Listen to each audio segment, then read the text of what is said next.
Over the hills of Hollywood, you'll find a different kind of feature film in production once the green flag waves tonight. A new setting, different casts of characters, and storylines all to be put together in a Hollywood miracle coming together where the fog of unknown clouds the season still yet to unfold. Auto Club Speedway in Fontana, California brings you round number 3 of the 2022 4-Wide Racing Cup Series season as we continue our coverage live tonight from the virtual Auto Club Speedway and with our, of course, broadcast here on MaxSpeedTV. A very different weather setting here at Auto Club Speedway, not the one we expect, but nonetheless, still going to have a lot of fun for 125 laps in round 3. Hello, everybody. My name is Kenneth Bueno, ready to bring you all the action here from atop this track here in SoCal, California, the United States. It is a very interesting setting right now. As you can see, fog clouds over the track. We're going to try to deal with that as soon as possible. We'll try to bring you the best amount of coverage possible. This was put into the race session. Apparently cannot be solved. So at the moment, weather not looking too great here from this very racetrack.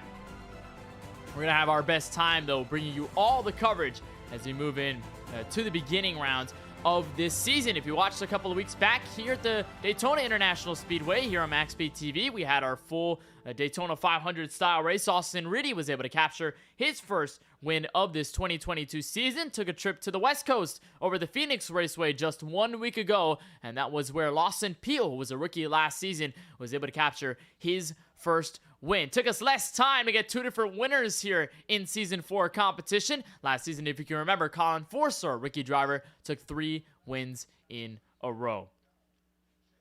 So with Auto Club Speedway not being a new track into 4-wide racing competition, of course, still some familiarity with a lot of the field here tonight, but let's take a look at exactly where we are here in the virtual world. We'll take a look overhead at our track map with images, of course, provided to us by Google Earth. You'll head to SoCal. That's where you'll find Auto Club Speedway, Fontana, California. It is a large 2-mile, 3.2-kilometer racetrack opened all the way back in 1997. Not the oldest track out there on the circuit we'll see in 4-wide competition, but it does already have some bumps to show its age. 14 degrees of banking in every single turn, 11 degrees on the main front straightaway to the start finish line, and only 3 degrees you can find on the back straightaway, along with those very rough bumps. This track is very fast, this track is very wide, but don't let the looks deceive you too often. You'll see a lot of drivers potentially overdrive these corners, just trying to carry as much speed as possible, and also a lot of unknowns with this brand new next-gen car. First time we'll see 670 horsepower and a 4-inch spoiler applied to a track larger than a 1.5-mile venue. Let's take a look at the schedule, see exactly where we will head over the course of this 2022 4-wide racing cup schedule. Of course, Daytona and Phoenix, we've already crossed those off the list with 2 different winners. Auto Club is next on tap tonight. We'll head for the short track, our second short track race of this entire season over at the Richmond Raceway. We'll have that under the lights in just 1 week time. We'll head over to Las Vegas, Michigan, Pocono, a first round entrant into Road America. It's the first time we'll see that track. Loudon returns after a season's absence. Indianapolis, of course, returning as a fan favorite. Coda making its very first appearance in 4-wide competition. We'll see how drivers fare over that very long road course over in Austin, Texas. Bristol makes its return, and then going all the way to the playoffs, which start all the way at the Nashville Super Speedway and the Rockingham Raceway, our Rockingham Speedway on July 6th. That's where we'll start our first round. We'll head all the way to the Texas Motor Speedway, which will be our finale. 5 drivers, 1 champion on August 3rd. Still a long way to get through. All the way to the finale, we still have a bunch of races to get through, and that includes tonight's race here from the Auto Club Speedway. Right now, drivers are lined up on the starting grid. That means it is our time to take a look at your starting grid, see exactly where every driver and your favorite driver will be starting here tonight from a very foggy Fontana, California day.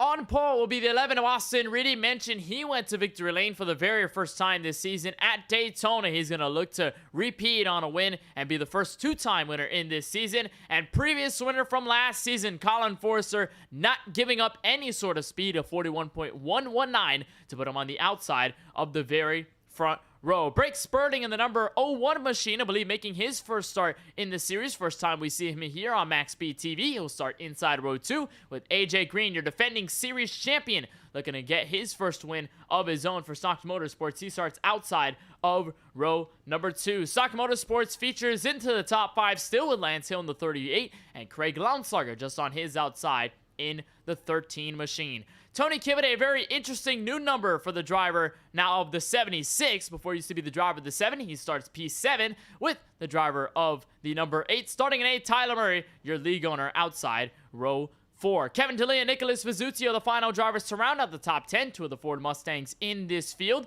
Before you find Richard Rico in the number 18, he starts 11 with CJ Munier rolling off from outside row 6 in the 89 from P12. Jacob Smith, Brian Smith, 2 Smiths on row number 7, 13th, and 14th on the racetrack. Brian Smith, a multiple-time winner throughout previous seasons in 4-wide Cup history. Cody Neal will start inside top 15 with Michael Newbraw along to his outside, and also new number for what used to be the 56, and now take away the 5. He's just a 6 here, starting in P16. No change for the number on Cody Ivey. He starts 17th tonight with Eric Schaefer in the 22 alongside him over in P18. Jesse Priest, Matt Roberts, the 00, and the 16 are the final drivers, 19th and 20th through the top 20. In row number 10, Austin Bloom in the 2 returns to competition. He's 21st with Curtis Kelly, Myrtle Beach winner in the ARCA Series side. He is 22nd. Dustin Webb, Christopher Bishop along the drivers back to 24th. Lawson Peel, last week's winner, looking to repeat, but he's got a lot of work to do from the top 25. He'll start there. Markey Harris in the 5 will start 26.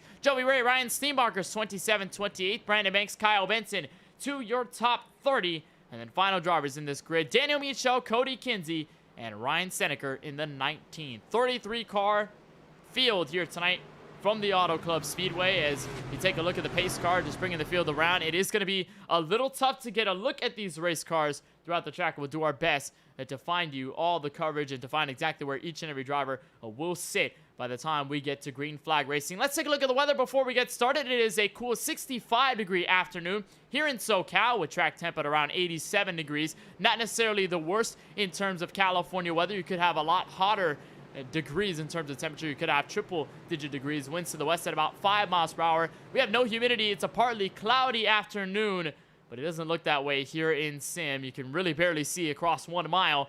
It's just very hard with all the fog that's clouded over this Auto Club Speedway. A bunch of drivers talked about it in the practice session. We'll just see how it all fares out in race condition. Austin Reedy, Colin Forrester, 11 and 99 among the drivers to bring you to the green flag. Pace car makes its way down. Next Gen Racing starts here at Fontana, California. Austin Reedy is up through the gas, on the gears. Warner Green for round number 3.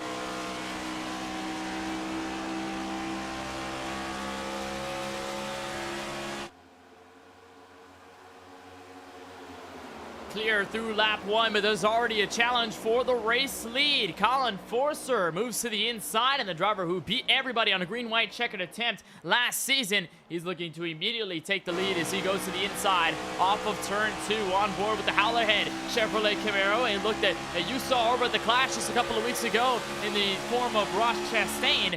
Now he continues to main the inside here on the 11 car. Austin Reedy going to still play some defense as AJ Green tries to be the 3rd car in this group. And so far, it's still rather single file throughout most of the field. Some drivers almost 2-3 wide. A couple of guys getting loose. So far, very clean here on this opening lap. AJ Green now to give support to his teammate, Colin Forster, back to turn 1.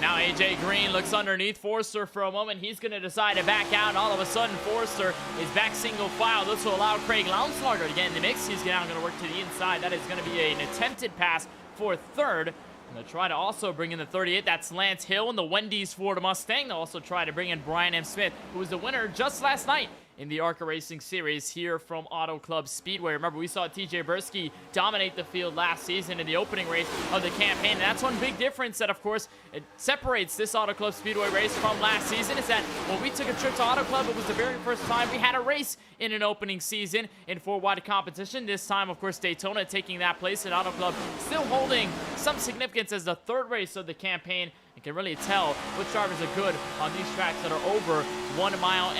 On board with AJ Green as he works to turn 3. That's Craig Lounslager inside on Lance Hill.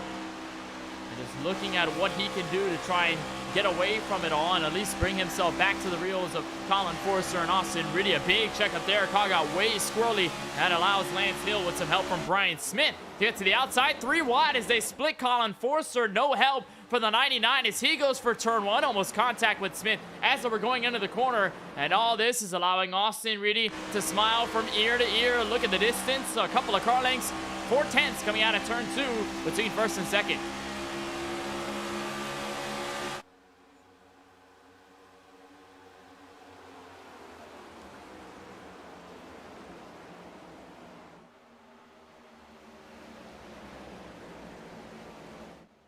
It's a little tougher to see the drivers out on the racetrack as they continue to battle for 3rd. AJ Green now folding on the inside here with Brian M. Smith all the way on the top of him. They're going to go side by side going into turn one. They're 3 wide actually behind. That's for 7th. Colin Forster just continues to fall back through the midst of the field. Right on board with the 99, your defending championship 4 driver. Saw his teammate AJ Green get to the championship a couple of months back. Almost contact there. That's Jacob Smith on the bottom side of the racetrack. He got a little bit loose. He's going to fall through. I believe Curtis Kelly will take over position as well. So it's getting a little chippy here at Auto Club. Although many of the drivers just continuing to remain clean. Jacob Smith, though, now under fire from Curtis Kelly in the NASA machine that we saw do well at Daytona a couple of weeks back. As many of them hit the outside wall, it is not getting easy over the first 6 laps. That was Tony Kivitt, Cody Neal that almost got into it there on the outside safety barrier. And a big crash now on the front straightaway. That's multiple drivers in it. That's Michael Newbraw. I think Eric Schaefer in the 22 may have been in it. And we have our first caution here on lap 7 at 125. Indeed, that is Eric Schaefer in the 22. He's 31st on the racetrack. And he's got heavy front-end damage, or at least heavy front-end damage on the right side. Heavy rear-end damage to couple with that as well. And after what looked like the first 7 seem to be rather clean, we have a big pileup there on the back straightaway. Now we are under caution for the very first time tonight in the opening lap. So take a look and see exactly what happened. It may have been a result of multiple drivers hitting the outside wall. It was a problem already. We saw up ahead the road, and as you try to take a look, a very foggy view, but many drivers struck the outside safety barrier, and it started probably right about here. There were 3 wide, almost 4 wide, and it looks like Schaefer got tagged. Oh, it looked to be the 24. That's a Pepsi car just behind him.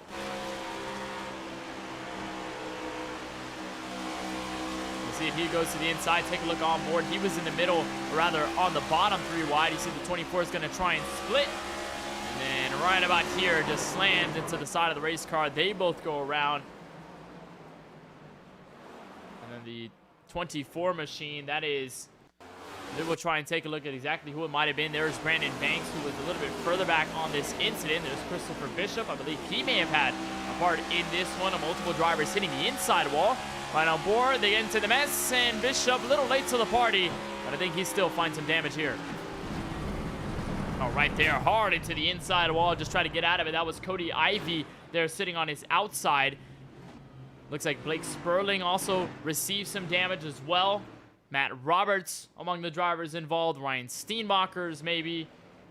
And it is just a big pile up there on the front straightaway. Just heading back for turn 1. Field will be in the hands of the iRacing official pace car for the very first time tonight under race conditions. And Austin Reedy, still your race leader. Lance Hill, though, a very big pickup. He'll be in P2 by the time we go back to green flag racing. But I mentioned sort of the difference between what was last season's race, this season's race. Of course, this is the first time that we see the 670 horsepower coupled the 4-inch spoiler compound that we have never seen before in competition apart from Phoenix last week, but that was at a short track that's been around on the iRacing sim for a while. This physics package, though, with this car at these larger tracks has not been around for the longest, so usually you'd expect a lot of these drivers to have some growing pains. Let's look at Austin Reedy. Doesn't look painful there on the inside of the race car. It looks to be rather relaxed as he continues to hold on to the race lead. But these cars, very different from what used to be the 550 horsepower 8-inch spoiler package. Previously, if you were all by yourself here at the Auto Club Speedway, you can really just run flat to the floor, full throttle all the way around. And yeah, there could be some lift of the throttle, but that's mostly in the draft, mostly when you have a pack around you, and you could easily see 3, 4, maybe 5 wide racing at this track. Very different this time around just because of the lack of downforce on the rear end. So the car is a little more squirrely. It's got more power as well, so the rear end kind of kicks out a little bit more. You've got to conserve your tires, and of course with the lack of downforce, the lack of a large spoiler in the air, you do have the phenomenon where you're going to have to slow down, lift out the throttle in the middle of the corners, and as the tires do wear, as the run progresses, and you'll see that overall get a little bit worse. Maybe some drivers wear out the right front a little more, maybe some drivers wear out the rears a little more. It is just a whole different challenge to what it used to be, and these guys are getting used to it for the very first time. We're ready to double it up here on the restart. Austin Reedy, your race leader, of course, from the drop of the green. He's been in control of the lead. Lance Hill will be to his outside. First time we see the 38 into the top 3 all race long. AJ Green will be 3rd. Craig Launslager to 4th. Brian M. Smith will round out the top 5. And then it's Tyler Murray, Colin Forster, Jacob Smith, Curtis Kelly and Kyle Benson all the way through your top 10. A big move up through the field for Kyle Benson. He started way deep in this field to start. And so Benson, of course, looking for a win here at Auto Club Speedway. Got very close in the closing laps at this track last season. Just unfortunately could not get it done. And so we'll see what he can do here over the course of this race. It's a full 125 laps, so there is still a plethora of time to make these moves happen. Just maybe some drivers want to be a little more patient earlier on, and Kyle Benson, I think he's not really patient. He's willing to just cram up through the field, and obviously the incident on the front straightaway helped him a ton. Bunch of drivers hit pit road for damage control. So we'll come off of turn 4. Pace car will have the field in hand up until the exit of the 4th corner. It'll dive down to the inside onto pit road. And so Austin Riddy will have control. He'll have help from the 48 of AJ Green. Craig Lonsberger on the outside of row number 2 to give assistance to Lance Hill's Ford Mustang on the very outside. An earlier start here from the 11 of Austin Riddy. We're back under green from Auto Club.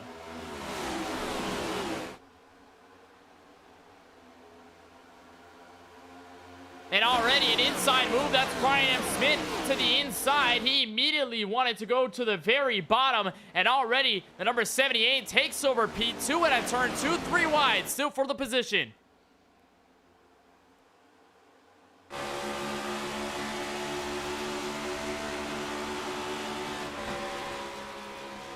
There's a look on board from Smith. AJ Green able to find momentum to go back to the outside. I believe Lance Hill was able to give him support. So both of them able to pounce here on Smith as the field scatters off turn 4. Looks like Colin Forcer, not many places to go for the 99. Now here comes to the inside, and once again, caution flag waves. Must have been an incident near the rear of the field. And I believe it's Joey Ray. That is the 24 machine winner at Pocono a little while back, and Joey Ray, I believe he was also involved in the very first incident that got into Eric Schaefer in the 22. So while we couldn't identify him at first, it is indeed the 24 of Joey Ray. We'll see exactly what happened here on the replay, and I believe just a simple case of getting loose. Got another car in it. I believe that was Ryan Steenbacher's in the 79. They got a piece of the action as well. We'll try to take a look at the inboard cam with the number 24. And so right here, rolling through 3 and 4. Doesn't seem to be a big issue, but transitioning through the seams. I mentioned the lack of rear downforce. That's the case of it right there, and it is very hard to save these NASCAR next-gen cars. And so Joey Ray goes for a spin. Ryan Steenbacher's, I believe we can confirm, was another driver to get a part of the incident. Steenbacher's a previous Auto Club winner. And so Steenbacher's indeed got some front-end damage on his Ford Mustang. And those seem to be the only other drivers involved in this scuffle out of turn 4. So many of the field, some of them will take their trips down pit road. Most of the leaders are going to stay out in favor of track position over all else. And so we end up under our second yellow here from the Auto Club Speedway. And it's very different, of course. Drivers having to face a very different phenomenon. They walked into practice, and the first thing they thought was, why is it so foggy outside? Of course, the league owner, Tyler Murray, who puts up all the sessions, he tried to generate the weather. It's always auto-generated weather here on iRacing for every session of 4-wide competition. But it turns out, as he put the auto-generate feature, it generated a very foggy afternoon in sim. And so that's why you're seeing this phenomenon happen right now. It's very tough to see many of the cars on track. Of course, we apologize for that, but we are just trying to get the best that we can to you. And for the most part, there are some angles where you can catch a lot of the action while still being able to identify who is who on the racetrack based on their colors. So while we don't have a cloud-free day in sim with the sun out and everything happening very clearly, you can see all the drivers clearly and all the colors. It's just a little foggy this time, a little clouded on what has been a season full of mystery with this next-gen car, as we'll have 2 Camaros on the front row. This time, AJ Green going to occupy that outside row in row number 1. Lance Hill fall all the way back to 4th. The good thing here, though, is that he's going to be able to help his teammate in the 48. Of course, Stonks Motorsports, a full-force effort last season, resulted in a championship for the 48, and this time around, their relationship has been as strong as ever. We've seen Murray Reedy Motorsports be very strong, especially at Daytona. That's where we saw them work the best. Kyle Benson, Austin Reedy, pretty much nose to tail for most of the evening. But Stonks Motorsports have done well to work together, have done well to find each other, and they've been sort of a powerhouse when they get things rolling correctly. And of course, if you can recall, the last time we went to Auto Club Speedway, if you can recall what happened there, It was a green-white checkered instance, and Stock Motorsports worked together to give rookie Colin Forster his very first full Wide Racing Cup Series victory. So no surprise that we're probably going to see these two drivers do well specifically out of the fold in Stock Motorsports, but they're going to have to really hold off a charging Brian M. Smith, who has done a solid job of cramming through the field and really making these drivers work a little bit harder for their money. Jacob Smith going to be behind him in row number 3.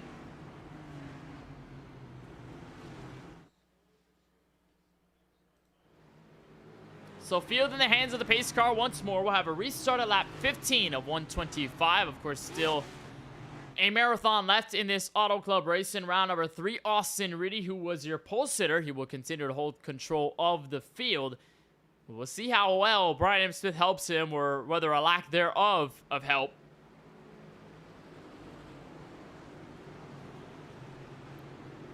And so Austin Reedy will have an advantage here. Of course, he is a control car, and he's going to be looking to kind of pounce on everybody. Just may be a little bit careful here, knowing what could be of the draft and many of the drivers behind him.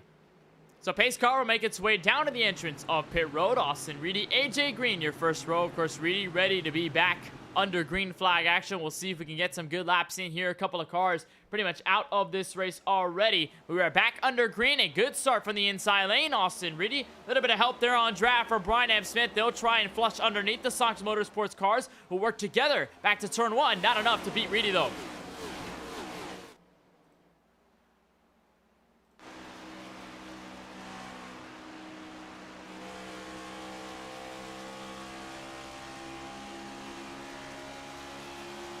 There's a look from Reedy as Brian Smith looks to the inside for the lead. Toyota versus Chevy back to turn 3.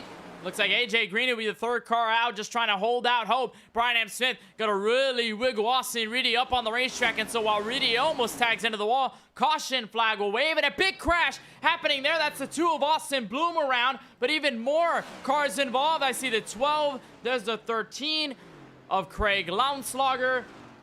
And there was a caution before the incident happened. We saw one car get way loose on the bottom, overcorrected it, and then came right back into oncoming traffic.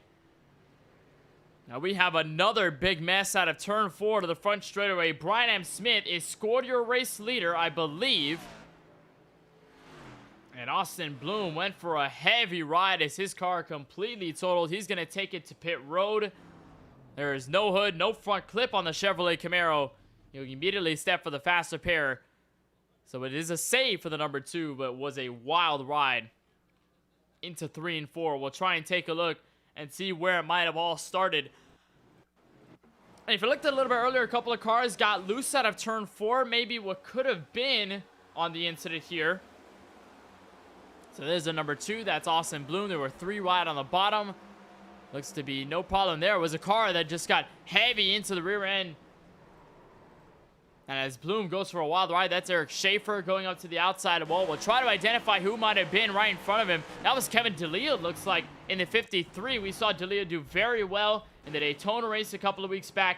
Kevin DeLeo, though, with a hard hit to the outside of the wall and just overcorrected the race car. And with this NASCAR Next Gen car, you don't have side force. This car is completely symmetrical. You've got a wider wheel, but you also have a shorter sidewall, so it doesn't kind of grip you as well when you get sideways. And as soon as the car steps out, you really have to catch that window very quickly. And for many, when you try to really reel it back to the outside or really back to the right to get the car situated back straight, it could ultimately be your demise. And that's exactly what happened with Kevin DeLeo right there. A rear end just steps out going into the corner, and as DeLeo tried to correct it, just immediately saw the outside wall in an instant notice. And then the 2 of Austin Bloom goes around. Here's a look at the second incident. That's Lawson Peel, one of the drivers involved in this scuffle out of turn 4. And so while everything happened behind him, there was a big mess up ahead. You see Kyle Benson in the 10. You see the 8 of Tyler Murray. That's Danny Mitchell in the 25 up ahead. Austin Reedy tags the outside wall. That is Craig Launslager, who got loose at the bottom end of the racetrack. And then while he was trying to correct his car, came back up into traffic, caught everybody in it. There was a look from Lawson Peel's perspective in the Cobalt Chevrolet Camaro. And as the 13 goes around, it's just a big mess after that. There's a look at the Camry. He gets loose, almost saves it for a moment, chases it down the track, but right there is the death move for the 13. And as everybody else tried to avoid, They ended up getting in it. That's Brandon Banks, former Championship 5 driver at Atlanta. Daniel Mitchell, I'm not sure whether he escaped without any damage. I think he was also part of the incident, right on board with the 25. Oh, just nowhere to go there for the Sandwich Stickers, number 25, who competes in the MPI Cup Series, getting ready for a full 500-mile affair at Daytona this Sunday. And so a lot of these drivers do have the fast repair that will help them in their case. But ultimately, just a huge incident there out of turn 4 and results in our third caution this evening from Fontana, California. So Austin Reedy is your race leader, I believe. He chooses the outside lane. It was a fight between him and Brian Smith coming out of turn 4. Reedy went up high, tagged the outside wall. No harm, no foul, though, for that Chevrolet Camaro. And so Brian M. Smith will be to the bottom this time. We'll have Jacob Smith, AJ Green over featuring in row number 2. And we just saw Austin Reedy in chat say a little bit earlier. He said, I can't see past the finish line out of turn 4. So that's just a testament to how cloudy it is, how foggy it is here at Auto Club Speedway, and the visibility are pretty much at a minimum. If you're looking back at 30th on back on the racetrack, I figure it's going to be very tough for you to even see many of the drivers up at the front of the field. And just because there is so much fog, the visibility is basically zero. You can only really see what's around you directly. It's been a disadvantage to the drivers here tonight. But so far, so good. We've had 3 yellows. We'll see if we can get a green one here this time by. Pace car makes its way down to the safety of pit road. Austin Reedy looks like he will be the first on the gas. Decided to get Jacob Smith right behind him to give support. Reedy will have the nose out front. Green flag back in the air from Auto Club Speedway. Brian Smith trying to chase, trying to get some draft back into turn 1.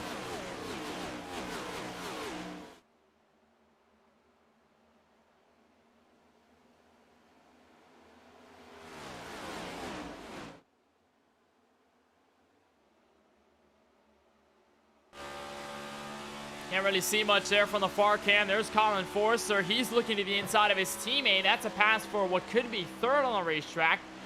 So they're trying to challenge, still trying to catch up to Brian M. Smith, who gets away. Loose out at turn 4. He's able to catch the race car 3 wide for a second. It's going to allow Reedy to pull away, but not before the yellow flies once again.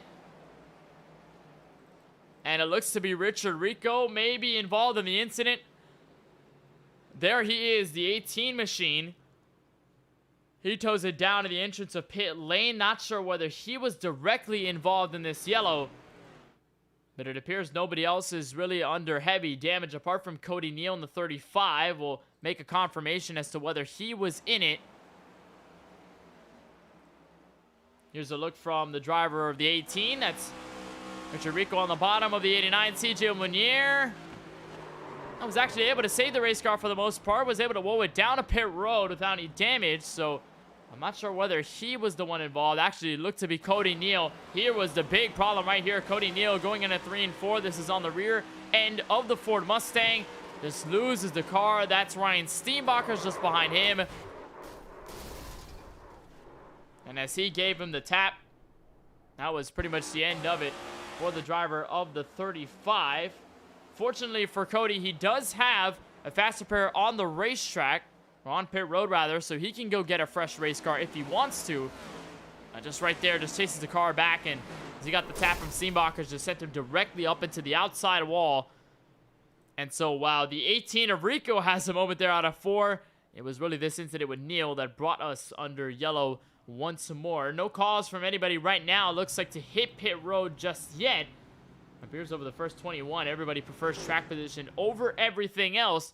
And so Austin Reedy will continue to lead this race as everybody scatters out of turn 2. We continue to try and solve questions here on this foggy day, but still a lot more to unfold here over 125 laps. Under caution for the 4th time here tonight in round number 3 of the 4 Wide Racing Cup Series. Austin Reedy still in control here from Auto Club Speedway. You're watching coverage right here on MaxSpeedTV. Don't go anywhere.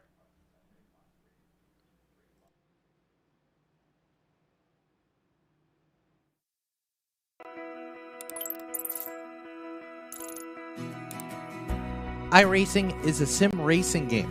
that combines a true-to-life racing experience with an online community of virtual racers from all around the globe. iRacing offers a multitude of officially licensed cars and tracks, laser scanned with millimeter accuracy. Their car models and mechanical systems are based on real-world physics, engineered in cooperation with manufacturers and race teams. Their skill license system ranges from rookie to pro, ensuring members are always pitted against those with similar skill sets. Members are able to sign up for a weekly race series, compete in time trials, host a private race with friends, and participate in racing leagues created and run by the community. With over 170,000 members, iRacing works in partnership with renowned motorsports organizations like NASCAR to deliver virtual races based on the real-life NASCAR Cup Series, as well as many other series on the NASCAR ladder. iRacing also features team racing, providing a variety of options for members to create and manage their own teams. Race with friends or real-world teammates in full-length endurance events like the 24 Hours of Daytona, Spa 24, or the Bathurst 12 Hour. Additional partners include IMSA, World of Outlaws, Supercars, and IndyCar, allowing members to race in their very own Indianapolis 500, Bathurst 1000, Chili Bowl, and many more iconic events. This is iRacing, delivering the most authentic racing experience short of getting into a real race car. Sign up today at iRacing.com.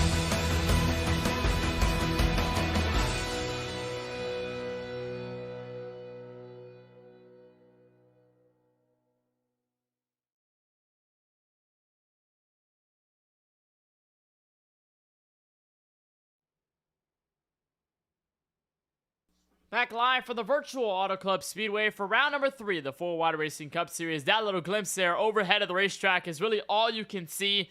Virtually nothing here on a foggy afternoon in Sam. Austin Reedy, Brian M. Smith ready to bring us back to the restart on lap 23 of 125. Opening 4 cautions have kept us under stop and go rhythm, but Austin Reedy trying to bring us back into a smooth muscle memory rhythm. He goes into turn 1 clear for the race lead.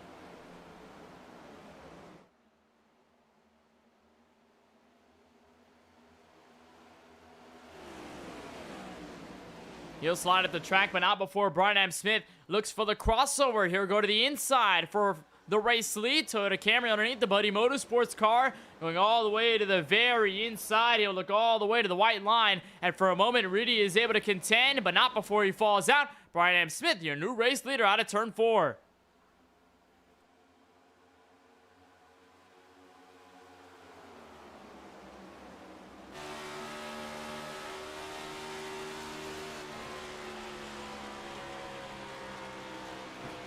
There's a look from the driver, the 78. He goes directly into turn 1. There's a look at just the revs and how high they get and how low they can go. As Austin Reedy continues to hold second, AJ Green will follow through the third. Colin Forster, Lance Hill occupying the top 5. Sonk Motorsports, 3 of them into the top 5 at the moment, all single file. And so not much movement for the front of the field. We saw the fight for the lead kind of get scrambled very quickly. And now it looks like AJ Green will find his way underneath Austin Reedy. So looks like Reedy's side machine may have simmered out as here comes the 48. He's going to go down low with help from the 99. And he'll go for the lead on the bottom of the 78. Did not look like he had enough momentum to go for the very inside on your leader. And now Brian M. Smith under fire. Here comes Forster 3 wide for the lead coming out of turn 2. Smith will have the assistance this time from the 11 of Austin Reedy, and so AJ Green, a battle that's short-lived between himself and Brian M. Smith. Austin Reedy will play a little bit of defense this time side by side between the teammates, and now here comes Jacob Smith looking underneath Lance Hill.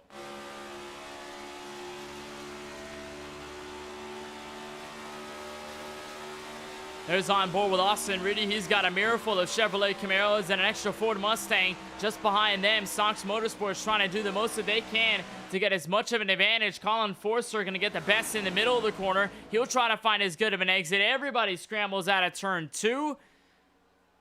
And so it looks like the movement very, very interesting here at the front. Everybody remains clean. There's Kyle Benson, who started all the way deep in this field. He's now up to 8th. Now back to 9th. We saw him just enter the top 10 for the first time tonight at lap 26. And he's going to get loose out of turn 4. I believe he'll be able to save it. He'll drag it to the grass. The Pontiac will keep it straight for the moment. That's the one thing about these next-gen cars, getting way loose on the racetrack. And the 10 of Kyle Benson, who was just lurking into the top 10, will have to fight from far in the field as we continue to go side by side for the lead. Austin Reedy now against Brian M. Smith once more. They both have help from behind. This time, the Tucson Motorsports driver is going to split. Now Jacob Smith looks underneath Lance Hill for what looks to be the entrance into the top 5 for the first time tonight for him. And into the outside wall goes Smith. He got tagged by Riddy. He'll slam into Tyler Murray. Everybody will scatter through. Caution flag will wave once again. And as it looks clean between many of the leaders up front, Brian M. Smith goes straight into the outside wall. There is his camera as he tows it into pit road. We'll see if he can use the fast repair, or even if he can roll it all the way to his stall. But Smith goes for a wild ride. His motor completely dead, as I believe he had contact door-to-door with Reedy coming out of turn 4. And that sets everything in motion from the leader. And what looked to be a quick surgence out of Brian M. Smith turns up into a large crash out of turn 4. Take a look at exactly what happened here out of the corner, and that's exactly what happened. Reedy just got a little bit too high on the racetrack and slammed into Smith. Smith absolutely nowhere to go, right on board with the 78. He'll get the advantage here into turn 3. And of course, they both go side by side, both hard racing here. Side draft effort there from the 78. But as Reedy moves up high, Smith nowhere to go.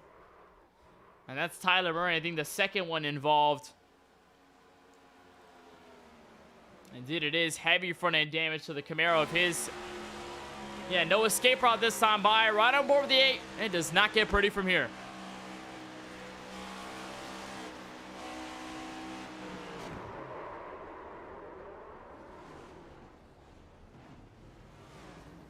And that was one car went heavy there. I think that's Ryan Steenbachers who went hard into the inside wall on pit road. And Steenbachers was involved in some multiple incidents here tonight. And that's Eric Schaefer that goes around in reaction to slowing down. And it's just become a rough night for many near the rear of the field. And just a rough night for the driver in second at the time of caution. Fortunately, Steenbachers found his way to pit road rather easily, but not in the way he had wanted to. He would have wanted to take it 4 tires and fuel just on strategy alone and not for anything else, as I believe multiple drivers have taken trips down pit road for the first time tonight. So indeed, many of the leaders have now come out on 4 fresh tires and some fuel to potentially make it all the way to the end. These drivers do have 75% fuel on these race cars, so I believe usually the maximum fuel window would be around, say, 35 to 38 laps here at Auto Club Speedway. We had 75% fuel in the Cup Series cars last season. But with many of the new differences with the next-gen car, it also couples with a larger fuel tank here on these brand new Generation 7 NASCAR Cup Series machines. So you can go a little bit longer on a fuel run. And so that will affect many of the strategies we could see over the course of the season. Many of them getting used to how far it can run dry before they make any moves. And as they go double file, we'll see how strategy plays out. It's just a matter of if we can stay green or not. It's the biggest question we have yet to answer. So at the moment, top 5 looks like have yet to hit pit road tonight, or just hit pit road rather earlier in this race. Marquis Harris being one of them. He'll take control over the lead of the number 5 Valvoline Camaro. That'll be Craig Lownslugger to his inside. This time on the restart, Dustin Webb will take control third. We get to see Dustin Webb here up at the front of the field. Kevin DeLeo, we saw him hard into the outside wall earlier. He's got a fast repair already clicked off on his 53, so he'll start in 4th. Colin Forster, Daniel Michel among the drivers back in that 3rd row. Michel is the final driver to stay out on service. He also, I believe, got a fast repair on his Camaro. So Colin Forster will indeed be the first driver on newer tires to try and clam through the field. We have yet to see a big difference here in tire wear between many of the drivers so far, although we've never really been put in a situation like this where it's old tires versus new tires. So we'll just have to find out just how quickly Colin Forster can get up through the field.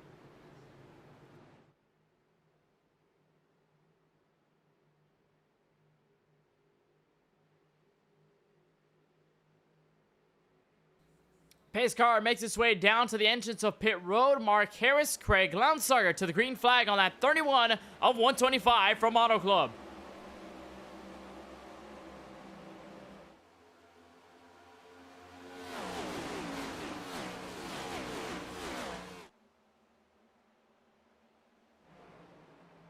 It's an immediate move down low for second. That's Daniel Michel there, all the way in the inside. He makes that move complete for the most part, riding on board with Craig Lounsauger. Now he looks to the inside. They'll get up to fifth gear here in these NASCAR Next Gen cars. Michel will look to the bottom for a moment. Kevin D'Elia now inside for third.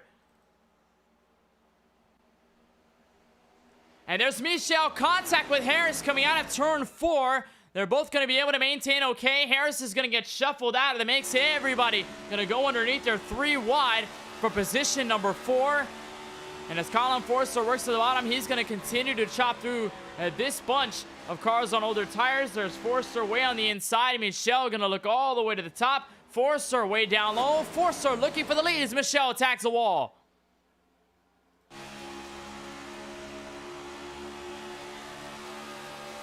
Here's on board with Forster. Kevin D'Elia there up top in his Ford Mustang, but Forster now clear. He's got a couple of drivers behind him to assist. AJ Green going to be one of them here in his 48 Chevrolet Camaro. He's going to waddle up the throttle here out of turn 4. Harris going to go way deep for the bottom of the racetrack. He'll be able to save it though. Checked up the car, enough time to crash. Behind them, Lance Hill appeared to have been the car around. He will keep himself straight. No caution. There's one car to the inside. I believe that's Brandon Banks. And we will stay green as Daniel Michel fights off D'Elia for the race lead once more.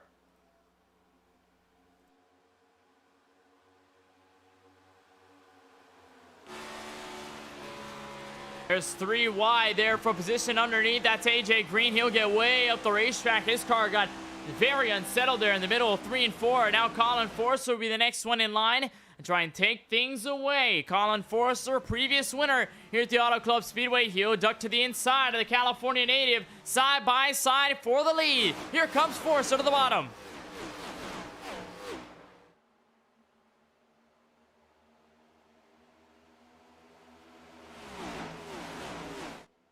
And Colin Forster switches in front of Michel. He takes over the lead momentarily. Michel going to look potentially there on the inside. They're not going to have enough momentum. Everybody mostly single file here around through the field. I see side by side around P4. It looks to be Cody Kinsey to the very inside of Craig Lounsauger. That's a move, obviously, to get into the top 5. He's got help from pole sitter Austin Reedy. We haven't seen him since really the opening run of the race, where Reedy held control of the lead, fell back on the pit stop strategy. So Austin Reedy now looking to get back into the fight here. He is P8 on the racetrack as he looks now to the outside. That is Cody Kinsey in the 93. So while most of the field have really separated themselves over this pack, you'll see a second one start to form with the 19 of Ryan Seneca. He started all the way back in the last spot in this field, I believe P33 in this race. And so with all the cautions, with all the drivers that had some trouble, the 19 now in potentiality to hold on to a top 10 spot or really get into the top 5 for the first time tonight. He'll door slam the 8 machine though out of turn 4.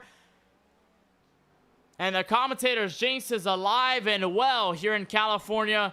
Caution flag waves again at lap 36. And what looked like a promising run for Seneca is now going to turn into a bit of a disaster here at turn 4. As he got loose and hip checked, or really slammed the right side of Tyler Murray's Chevrolet Camaro. They both go around the exit of 4 into the grass.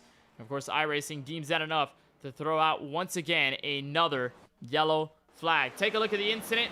We'll see exactly what happened between the two. There's the battle for position. There's Murray on the very bottom, Seneca on the very top. The 2 white cars there in the middle of your frame. And while Murray had a little bit of a tough time getting his race car back acclimated, when the 19 of Seneca just lost it there off of the corner, and there was really nothing he could do to save it. You ride on board right there, just chased it down the track. couldn't really do much to save the race car. I believe was afraid of overcorrecting it too far to send him into the outside wall. And then from there, just hit the 8 of Murray, who has used his fast repair tonight. So Murray's going to have to spend a majority of that time to repair the car on pit road. And so that will lose him a bunch. And as many of the leaders will stay out here this time by, it appears there could have been a couple that did hit pit road. Indeed, Daniel Michel being one of them. Remember, we saw him stay out on his strategy. He'll go for 4 fresh tires and some fuel along the way. I see Cody Ivey in the midst on pit road. Tyler Murray looks like he is also on the pit lane, ready for service. And as they end up in a very interesting predicament for strategy or for damage repair, Colin Forster, your defending winner here from Auto Club, will be your race leader. And I talked at the top of the show about 2 different winners, how long it took for that to happen last season because of this man taking 3 wins in a row, Auto Club being the first of many in that season for Forster. Went on to go to the championship 5. Unfortunately, was not the champion at the end of it all. I got struck with some bad luck near the end. His teammate AJ Green was able to take the whole championship away, but Colin Forster entering his 2nd season of 4-Wide Racing Cup competition has looked as strong as ever. And tonight, even with the new car, it looks like he's pretty much gotten accustomed to it very, very well. And I mentioned some of the updates, of course, the 670 horsepower package, the 4-inch spoiler that is featured on these NASCAR Cup Series cars. As you get a look at that 4-inch spoiler, a lot of it pretty much being clear plexiglass before you get to the actual physical spoiler that's colored in black, which is roughly about I'd say 2.5 inches before you get to the actual clear cut. And you can actually also see a part of the new update on iRacing to these next-gen cars, and a feature that will be there in real life, the little slits in the rear windshield for some air control, and of course, able to cool the race car for the drivers in the cockpit. There's also a vent on the front end of the car that you can't really see from this angle, but even in some, you can definitely tell there is a hole there just in the middle of the windshield. That's what separates what is the series logo now on the banner to the driver name on the right side of the windshield. And so with these next-gen updates came around late January. It was after the tests over at Charlotte in mid-December where they, in fact, confirmed this package would be featured in NASCAR Cup racing for tracks 1.5 miles or longer. I mentioned a little bit earlier the difference between what used to be the 550 horsepower and an 8-inch spoiler package. So right now, that was originally supposed to be the package. The 551 was originally supposed to be featured in NASCAR racing, and really at pretty much any track larger than a mile, or really a mile and a half, you'd be not lifting in any of the corners. You'd be full throttle throughout, and a lot of it had to focus on placement and draft. It felt like Daytona, Talladega. But now with this package, NASCAR claims it puts it back into the driver's hands. The drivers in real life enjoy it. And recently on the iRacing Sim, they did release the physics for these cars before giving it the graphical updates just a couple of days ago. Ready for green flag racing on lap 39 of 125. We have yet to hit the halfway mark of tonight's Auto Club racing round number 3 of the 4-Wide Racing Cup Series. Pace car will make its way down to pit road. Colin Forster, your race leader. He's got help from a Camry behind in Craig Lounslager. He's trying to beat off Curtis Kelly to the start-finish line. You'll be able to challenge him well going into turn 1. Colin Forster clear for the field into the first corner.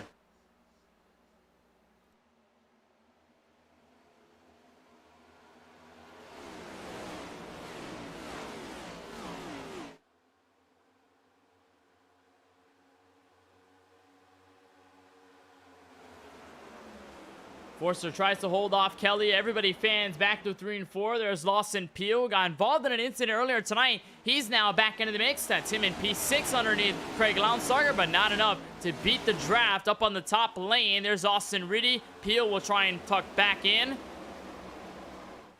So it looks like everybody's single file in the draft. Colin Forster getting a big shove from Curtis Kelly into turn 1. Now it looks like D'Elia potentially underneath AJ Green for 3rd.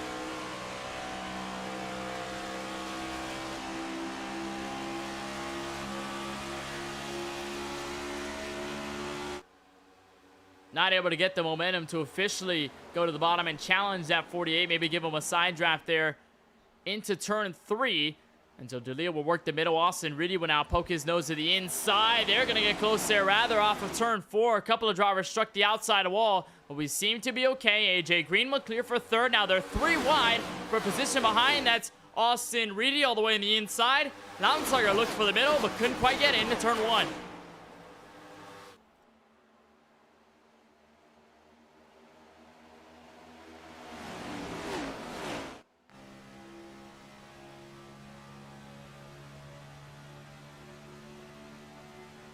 Let's look on board from Kevin D'Elia. The 53 has gotten close to multiple wins in 4-wide competition. I can recall his top 3 effort at Texas Motor Speedway in the ARCA Series just a couple of months back.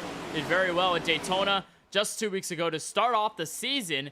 And so D'Elia trying to pick things back up where he left it off at Daytona as a big side draft happens right there for second. AJ Green now, who was on the outside, gets moved over by the 71 of Curtis Kelly. That brings in the 13 of Craig Lounslinger. So a 3-car, now 4-car battle coming out of turn 2. Kelly officially clears off for second. He's going to block in front of the 48 going back to 3. So Forster now grabs up to about 0.2 of a second on the advantage. Here comes AJ Green back to the very bottom. Not going to find enough space to get to the very inside. His car gets loose. And so now here comes D'Elia, here comes Reedy, and here comes everybody else on the top lane.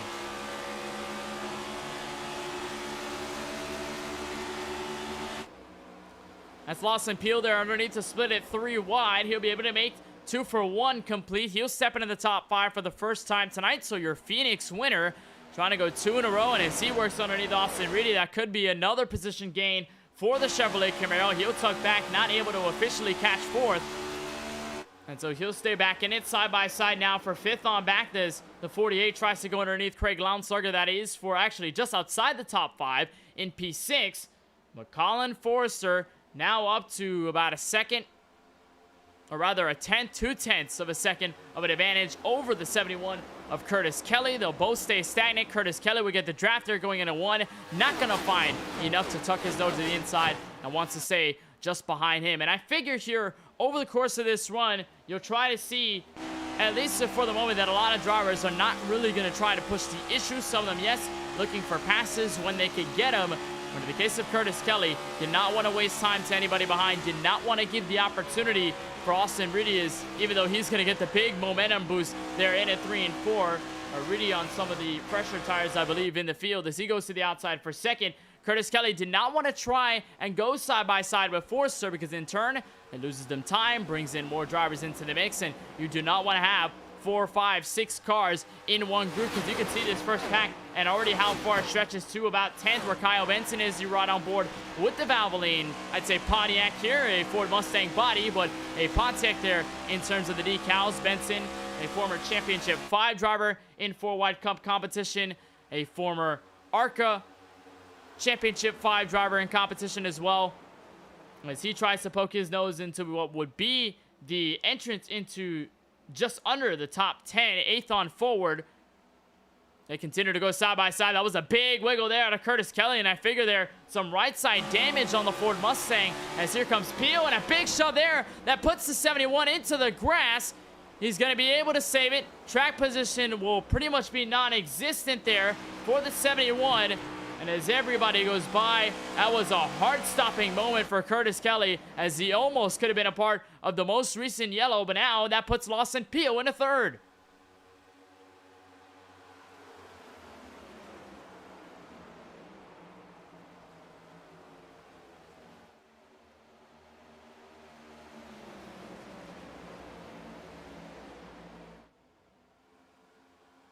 So as the field scrambles out of turn 4, look at the snake action there from Forster trying to break up the draft there on Austin Reedy.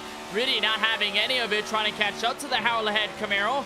They work to the outside in 1 and 2, going to try and find some momentum here. And obviously with these updates, when you have off-throttle time, when you have the car trying to roll through the corners for the most part, you'll figure that multiple lanes could be viable. The outside lane has proven to be very effective here at this track with recent updates. The middle also very well coupled with the inside.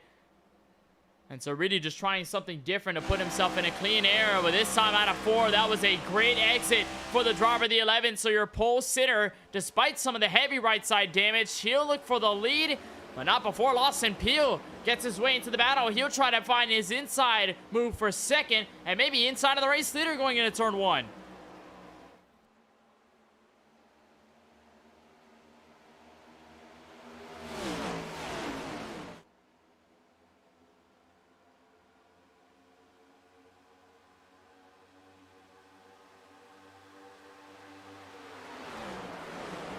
So now Peel works to the inside. He'll try to find a way to get around Colin Forster. This time, though, he'll have help for just a moment before Austin Reed will come up high, and he'll take over the draft. A big portion of racing here at Auto Club Speedway, along with its sister track, Michigan International Speedway, is the draft. Very big here in not only this track, but these NASCAR Next Gen Series cars, because with the additions of new wheels, new tires, new bodies, new everything, you also get a full underwing on these cars, which means dirty air, a little less turbulent there. The air a little less turbulent there on the rear end to the car trailing behind. And so when you have a full sealed underbody, it also helps with downforce and also can help with adapting to very big runs in terms of the straightaways. A lot of the real life drivers talked about that, as Lawson Peel got a huge one there out of turn 4. But just cannot find the space nor the momentum. He'll have a bit of the draft to help his case to nose ahead to turn 1. Forster will lead that lap officially, but the Cobalt machine now noses ahead. So Austin Reedy is going to help give chase to the 12. And Lawson Peel goes to the race lead for a moment. He'll officially clear. And Kyle Benson, you see there, the Pontiac Valvoline, he's now moved into P4.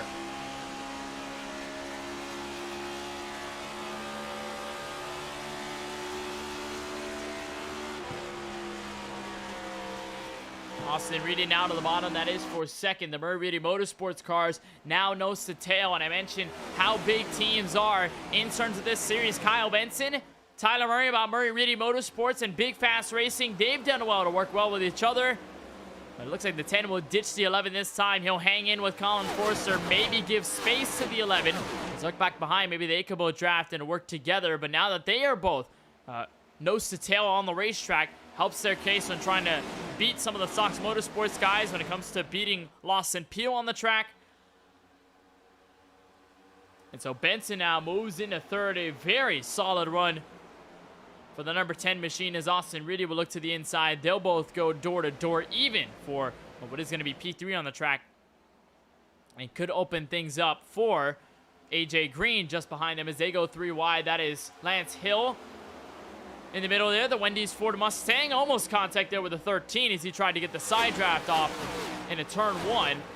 But they'll both be okay. They're going to try and continue their way through, as Lawson Peel now currently controls the lead, holds the rhythm of the race here at Auto Club. And as we get through halfway, at least 8 laps away really officially from what really is our halfway mark here from Auto Club Speedway.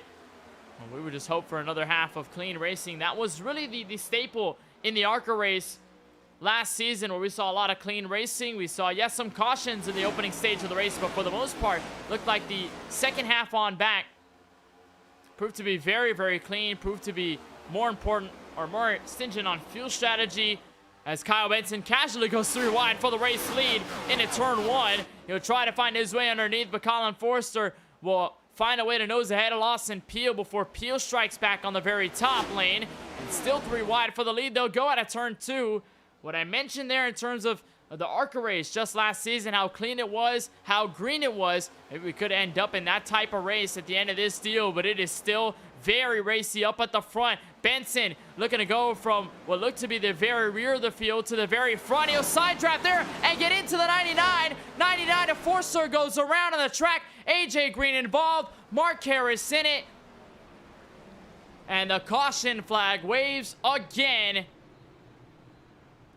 It looks like I can't escape any of the commentators' jinxes here tonight. As soon as I talk about something, the opposite of it happens, and unfortunately, it catches Colin Forster, your defending winner here from Fontana, now involved in an incident on lap 54, just shy of the halfway mark in tonight's 125 lapper. You saw it there. Contact between 2 of the leaders. Benson and Forster got together at the worst possible place. And this is around the same point in time, at least point in time on the racetrack, where Austin Riddy and Brian M. Smith got together. This time it's 2 different patrons, but it involves many of the same drivers who have picked up damage earlier tonight. You see the contact between Benson and Forster, which pretty much sets the catalyst off. Austin Riddy gets nose damage. Mark Harris gets into it. That's Lance Hill. There's just nothing that Colin Forster can do. An absolute passenger there as AJ Green, his teammate, gets into it. And then everybody else manages to really slow down in enough time to get away from it all. But Colin Forster taking a hard hit, and you figure he's probably going to have to end up on pit road at some point in tonight's race. And it probably will be right now. Pretty much everybody making their trips down pit road. Looks like nobody's staying out for the most part. There's Austin Riddy making his entrance into the pit lane. And everybody now taking control. Looks like Riddy, as he blinks in and out, he's going to try and get some damage repair on his car. Austin Riddy has not used the fast repair tonight, so he can use it if he wants to, as Lawson Peel is able to win the race off pit road with the 13 of Lounsager behind him. He'll spend the time waiting to get the car fixed. He's not going to waste it this early. And so that will revert the lead back to last week's winner in the West Coast Swing for the first time, Lawson Peel in the number 12. So as we get closer to halfway, and as everybody comes out of pit road on our what looks to be 5th caution here tonight from the Auto Club Speedway, we'll take another moment, we'll take a break, but you won't miss a thing here from SoCal. Coverage to come on the other side of the 4 Wide Racing Cup Series in round 3 of this 2022 season. Lawson Peel, your race leader, after stops.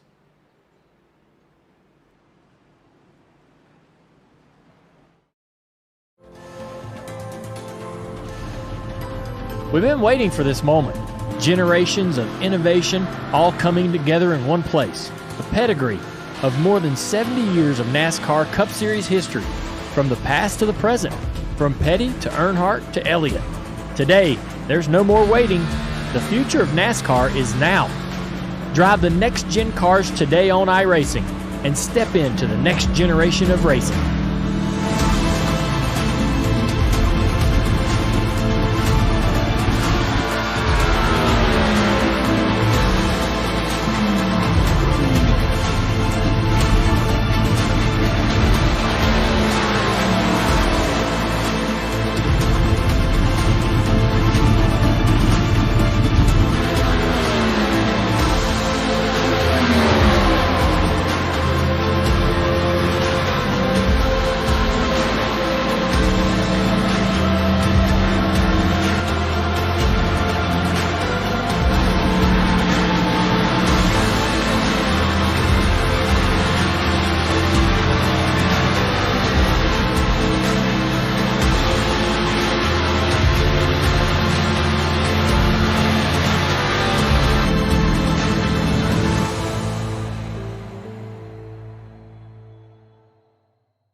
Welcome back to coverage of round 3 of the 4 Wide Racing Cup Series here on MaxSpeedTV. Kenneth Bueno up atop the broadcast booth giving you all the action. Still not officially halfway of this 125-lapper from Auto Club, but what we can confirm is that Lawson Peel is your race leader. Craig Lounsager in the 13 will be to his outside. That was the race off pit road on the most recent yellow involving Colin Forster and Kyle Benson. Green flag involved. Here back to turn 1, Lawson Peel, your leader. He's side by side for a second already. It looks like Lance Hill has already found his nose underneath this 13 machine. And so they'll fight side by side. Going into turn 1, Jesse Priest steps into the top 5 for what looks to be the first time all race long. Tyler Murray in a 3-wide battle there for what looks to be P6 on the track. They'll all be together going into turn 3, but Lawson Peel in control by a couple of car lengths.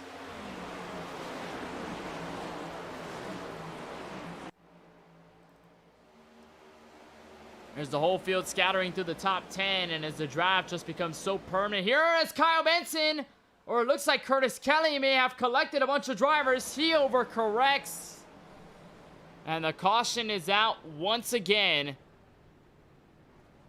It is looking rough here from Auto Club. Curtis Kelly involved, and I figure Kyle Benson actually may have overcorrected the car. There's Dustin Webb, Nicholas Vizzuti. There's the 81 of Cody Ivy. Looks like Michael Newbraw in it. And I saw a Valvoline car go straight for the wall. Remember, Benson was involved in that incident just a couple laps ago with Colin Forster. And it all just continues to pounce on here for the 10 machine as we'll look again and we'll try to confirm whether it was Benson who did overcorrect on the inside of the racetrack. And actually it was not. It was the 71 of Kelly, but Benson was involved, so there's no doubt about that. Take a look at the replay here coming out of 4. And it's just the thing with these next-gen cars. You try to save it, car reverts the other way around very quickly. And then there's nowhere to go, even with the wide space here on the front straightaway. Many cars just slamming into the incident. It has not been easy for many of the drivers here in this field. Here's a look on board from Justin Webb. He was one of the ones involved. There's Colin Forster just in front. As he tries to find space, it just closes right in front of him. That was Cody Ivy and Nicholas Vizzuti. Just were pretty much spinning into each other there on the front straightaway out of turn 4. That is pretty much 4 or 5, I believe 6 cars total involved, if not more, in that incident there out of the 4th corner. And so where everybody slows down, where everybody tries to get back into it, we have had a lot of cars out of this race. There's Ryan Seneca in the 19. There's Vizzuti. There's Dustin Webb on pit road. There's Curtis Kelly. His car's severely wounded there. He has not picked up the fast repair tonight, so he can do that at this point in time. But for some of them, they picked up damage, and they have already used their fast repair in this race. So they really have no choice. There is the 76 machine as he comes out of pit road. And we'll be under caution once again. We have a bunch of drivers out of this race already. It looks like everybody pretty much 25th on back has pulled it to the garage. Austin Riddy being one of them. So the update there stands. Austin Riddy had enough damage, did not decide to continue. And so Riddy will not be able to become a 2-time winner tonight. He'll try next week. So Lawson Peel really the only one in contention now to get 2 wins in a row, or really just be the only driver in this season up until this point to get 2 wins on the campaign. There are a bunch of drivers right now looking for either their very first this season or their very first overall. Lance Hill was a winner of the ARCA Series race at Pocono Raceway a couple of months back. He's still yet to grab his 4-Wide Racing Cup victory. Craig Launslager, he's gone to victory lane before in 4-Wide Cup competition, but obviously over the first 2 races has yet to find victory lane, so this could be the opportunity for him to lock himself into the playoffs. Jesse Prees, remember I don't believe we've seen him at all get to victory lane in any competition at all from 4-Wide history, so he's going to be looking for his first win. So is Kevin D'Elia, so is Austin Bloom. AJ Green has won races before, so not surprising that he could come up to the field and grab another one in his resume. It will also be his first one this season as well. So we'll be ready for a restart at lap 61 of 125. Telemetry tells us we'll go another 45 minutes of racing. That is, of course, if we stay green. And this race has been plagued with yellows, sort of following the trend of last season's race. And I remember Francisco and I in the booth on the ARCA race, we talked about how clean it was. Cup Series race, we saw how wild it was with the cautions, everybody packed in together. Still a lot of great racing, but just plagued by many yellows on end, and it seems to follow suit in the same manner, even with the new next-gen cars. As we will try to get over another caution, we'll get back to green flag racing. Lawson Peel, your race leader. Lance Hill to his outside with support from Jesse Prees. On the outside of row 2, Launslager giving support to the 12 going into turn 1. Green flag back in the air from Foggy Auto Club Speedway in California. Lawson Peel immediately stretches out to a couple car length lead. Launslager looks for the nose underneath Lance Hill. Not able to do it. Side by side for third going into 1.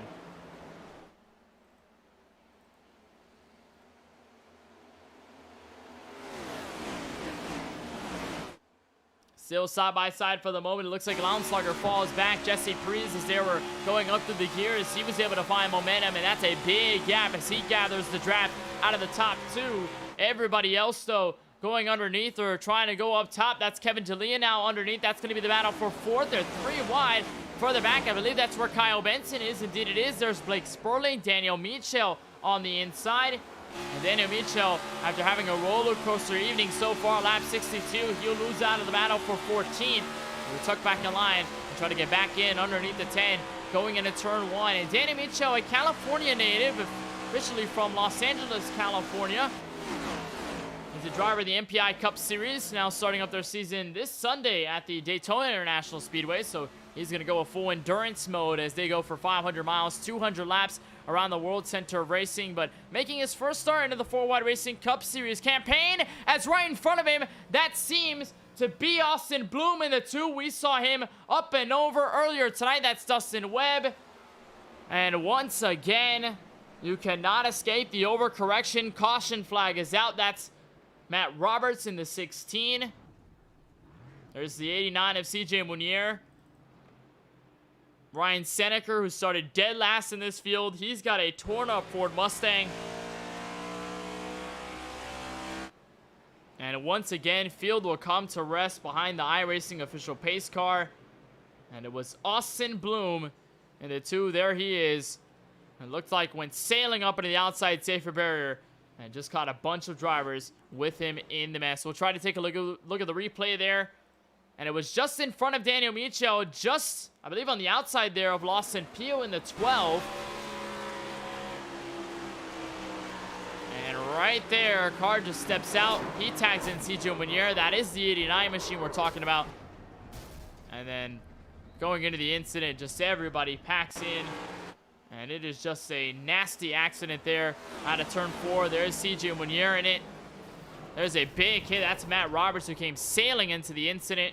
There's a Ford Mustang up ahead that also got involved. There's Blake Sperling involved in the incident as well. He went for a wide up into the outside wall. He was further back. This is behind Matt Roberts. As he slows down, the car just steps out, and then he just becomes a part of the problem there. Slams into what looked like Dustin Webb in the 73.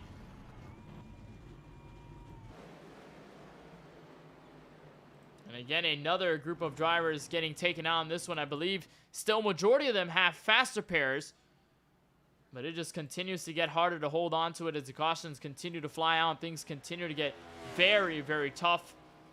Lawson Pio has fallen back to 7th. I believe he took a trip down for the pit lane. Actually, no. It looks like everybody from about Colin Forrester on back have decided to pit. Well, this time Lance Hill is going to be the one that's staying out here. Jesse Priest, Craig Lonsberger, AJ Green, and Tyler Murray complete your current top 5. So under yellow, once again, a lap 64 of 125. And it looks like while we're under yellow, trying to make sure we can gather things back up for the restart, why don't we take one more look at our schedule, see exactly where we will head throughout this entire 4Wide Racing Cup season. Of course, mentioned Daytona and Phoenix. Those races are done and dusted. Auto Club will be soon in the next half. Richmond will be the next time we'll head for racing here with these next-gen cars. It is our second trip to a short track, but it is officially the shortest track we'll visit in this span of the first 5 or so races. That is until we get to Bristol on May 4th. And that's when we'll officially have a track shorter. We do not go to any track that is a shorter length than Bristol. We are not taking a trip over to Martinsville. We have done that before in 4Wide Cup history, but it is not featured in this season for schedule. But many of the tracks, of course, making their debuts, some of them returning after a little bit of absence. Of course, Road America being a first entrant into this series. It'll be the first time we'll see that track featured in competition. Pocono a little bit earlier into the season than we would expect, but that track will be featured on March 23rd. And we talked about the sister club, or the sister track to Auto Club, Michigan International Speedway, just a couple of weeks before you can see the cars on that track on March 16th. A lot of favorites. Indianapolis coming back into it. Homestead of Miami being a returning track. Atlanta Motor Speedway, which held the finale just a couple of months back. That will actually be a regular season race. Chicagoland makes a entrance into the season 4 schedule. Of course, Daytona night, not the regular season finale, but it is 2 races from it. Watkins Glen, that'll be featured on the schedule as well. Kansas, officially the regular season cutoff before we kick off the playoffs at Nashville Super Speedway. Nashville Super Speedway, I believe, made its first debut race in 4Wide Cup competition just last season, where Francisco Bacalhau went to victory lane. And so good to see the Nashville Superspeedway is back on the schedule. Very interesting track and a very fun track to drive with these stock cars. Just a very interesting case with these next-gen machines on how it'll handle. It's already had a couple of test runs. We'll just see how it is in race format. We're ready to go back racing, though, on lap number 66 of 125. Lance Hill, now the new face of the race lead. Jesse Prees will be on the inside. A little bit of help here from the teammate and AJ Green. Stock Motorsports looking to work together on the restart, and they do so efficiently. Lance Hill to the race lead, as AJ Green will poke in the nose outside of Jesse Prees for P2.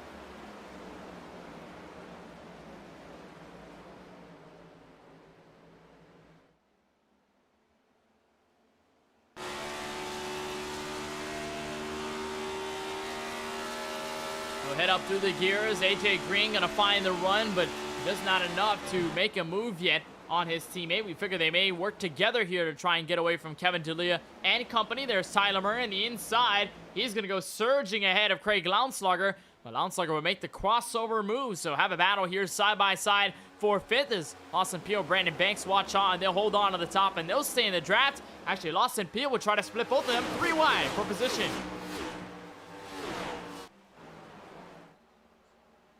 So he'll go to the very inside. He'll try to poke underneath Murray, but the momentum's too strong off of the 14 degrees of banking.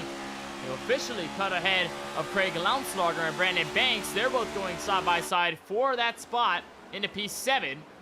So Lawson Peel trying to get back up to the race lead. Meanwhile, Kevin D'Elia just trying to get to the front of the field. He's been hanging around the top 5, but he's really had enough of it. Can't quite get to the inside of AJ Green out of turn 4. But D'Elia definitely putting on a show-out effort. Jesse Prees doing the same. 2 of the newer entrant drivers into the 4-wide Cup season. And so they're going to work up high. Jesse Prees is going to try and get close all the way to the outside of wall, though not sure if that's going to work correctly there. Here comes AJ Green now officially to the bottom. He'll find space onto the quarter panel, but he'll tuck back. He'll stay in draft with his teammate. They're going to go side by side actually for more positions on end. Looks like D'Elia got lost on the inside. No help all the way on the very bottom. And as they make a train work on the top side of the racetrack, Brandon Banks is the only one there as they hip check each other for position behind. That was Kyle Benson who got hit. They may have gotten hit by Matt Roberts in the 16. Luckily, they're okay. They're 3 wide, though, for position just behind these drivers that you're watching right now. That's around where Daniel Micho is on the inside of the top 10. And so he'll clear in front of Mark Harris and try to officially get into P8, although he slides way up the racetrack, and the hometown native working very hard to try and get to victory lane. Here it is, home track in SoCal, California. AJ Green still holding in second. Lance Hill still playing defense here in the race lead. It's exactly what you look for, though, as teammates, especially for Stock Motorsports. AJ Green and Lance Hill know that there's still a long way in this race left. There's probably still another green flag pit stop if we can even get to that moment. Another pit stop overall, even if we do get yellows across the racing surface. But knowing that they can just work together here in the draft will help them significantly, especially when trying to hold off the likes of Prees and the likes of Murray and Lawson Peel, who is trying to get underneath what looks to be Kevin D'Elia here for position. And he may indeed have the spot secured before the draft. There's too much to overcome there on the top. So the 12 will fall back. He'll be in P7 at the moment as D'Elia will work to the bottom of the 13 in Craig Lounslager. There's your league owner, Tyler Murray, in the number 8 machine. Good to see him doing well as his car got a little bit loose, tried to chase it back up the track, and it seems to be him okay for the moment out of corner number 4. So he'll try to block in front of the 13. Top 3 all clustered together. It looks like Lounslager now will look to the inside. He'll find a way underneath in position. So it looks like this is really the calmest we're going to see the field here at Auto Club Speedway, especially over this long run. And why you see this race happen the way it has been so far, a lot of attrition, a lot of drivers being taken out by incidents, a lot of drivers with damage, and even some that have yet to use the fast repair, or maybe even some that have already used the fast repair but still get damage after. And we know the attrition has really taken a lot of great drivers out of the competition. And as the competition slims down based on the cautions, of course we have less drivers on track, less cars to go 3 or 2 wide and get into each other. Of course, a lot more single file racing, a lot more separation through the field. That's what you can really see here, especially just behind Lawson Peel. We'll take a look behind here on the Cobalt Chevrolet. That's the gap between himself and California native Daniel Michel. He's hosting his own group with Marquis Harris, with Kyle Benson, with Brandon Banks, and a handful of others. That's the distance, and it's just how much attrition will affect you. The draft just not as strong when you don't have as many on the racetrack. 2 does help a good amount of the drivers up on the front to hold their own. Just for everybody else near the rear, it's just a lot harder on end to get closer and to really gather drivers on your side. That was Kevin D'Elia, who apparently looked underneath for position but just could not get it. And now it looks like AJ Green has found the nose in underneath the race leader. So instead of working together, the 2 Sox Motorsports cars are going to go side by side for the lead. AJ Green gonna look to tuck in, clear on the 38, but not gonna officially do so. Lance Hill in the Wendy's car, trying to get a 4 for 4 and just get a 1 for 1 here on the 48 of AJ Green, side by side for the lead into turn 3.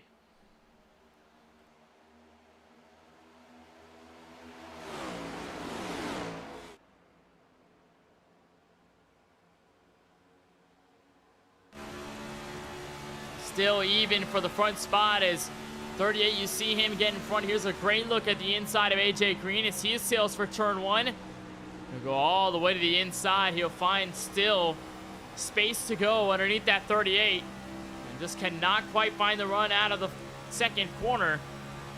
And there's Lance Hill again. We'll go to the inside. Or rather the outside there. 48's going to tuck back. He'll block in front of Jesse Priest. And so they will stay collected. They will stay together. For the moment, it looked a little bit murky there between your 2 teammates, and now opens up. And as one car hits the outside wall, that's Kevin D'Elia there. He's going to lose a good amount of track position because there goes Peel, there goes Launsberger, there goes Michelle. And ultimately, when it comes to Lance Hill, almost about a full 1/10 of a second in front of your race leader. Of course, the battling there helped his case, and now Green falling off just a bit.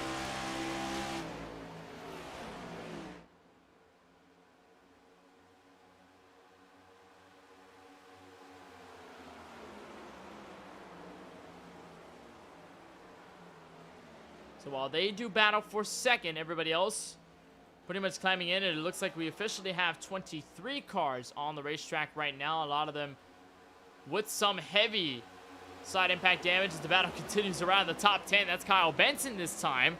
Getting behind Craig Launsberger, Danny Michel on the very bottom.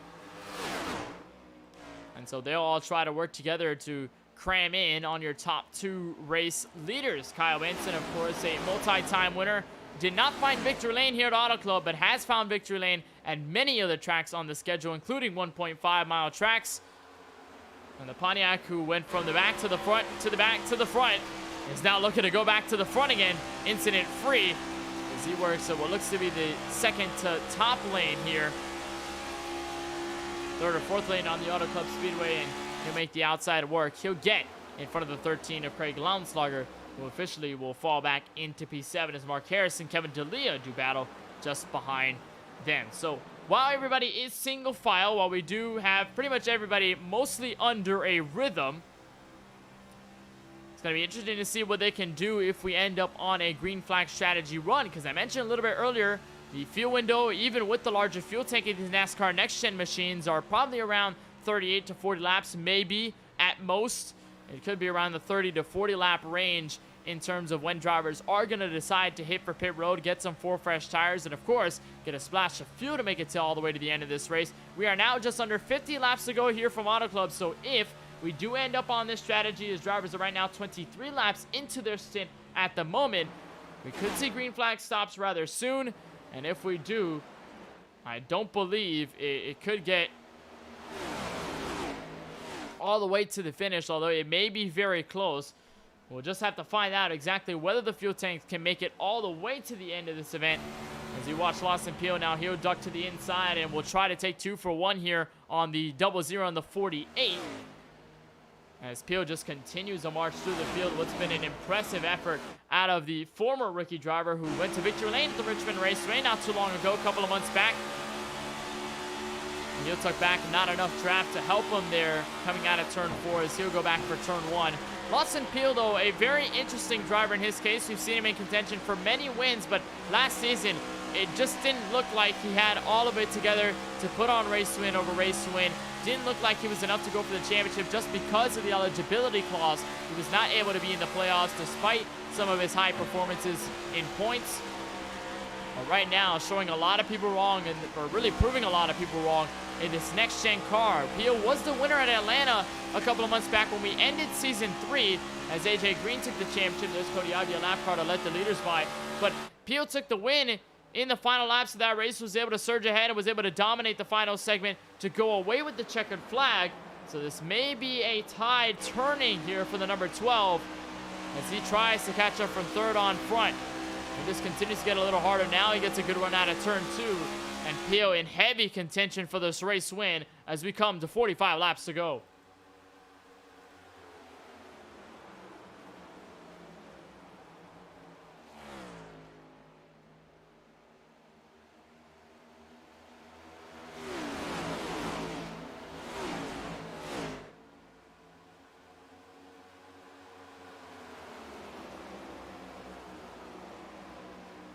So there's the draft train all the way from first to what looks to be P8 and Mark Harris in the 5 car. He was able to catch up here as he tags along behind Kyle Benson. Brandon Banks is the next driver in line. He is 9th. He's also leading a group of cars of his own. That's Daniel Michel just behind him. There's Kevin D'Elia, CJ Munier, who was involved in an incident off of turn 4 earlier tonight. And the 93 of Cody Kinsey for Drinking Bros Racing in his Chevrolet Camaro. Saw his teammate get to the championship in the ARCA Series just a couple of months back. So he's trying to get a win of his own. Now it looks like here's a pass for the lead. AJ Green got the huge run there out of turn 4. May have help from the 00 Jesse Priest going into the first corner. But AJ Green will slide up in front of the Wendy's car, and he will munch on what used to be the race lead for Lance Hill. AJ Green, he'll go way high there. And I believe car sputtered just a bit there coming out of turn 2. And now here comes Lawson Pio for the lead. 3 wide into turn 3. That's Tyler Murray on the very bottom to assist the 12. And Lawson Pio to the lead once again as they're 4 wide off of turn 4. What a move by Lawson Pio. Just got the run at the right time. Everybody was cramming in together, and that brings in a majority of the top 15 together as they continue to go side by side for second.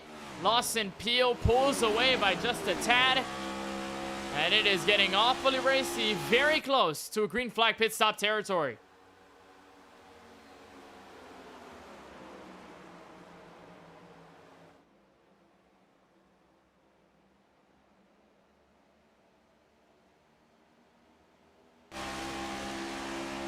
There's a look at Pio on board with him as he's looking into the front windshield. He'll get around a lap car. There is AJ Green, not too far behind. That was Curtis Kelly that they were flushing out to the inside.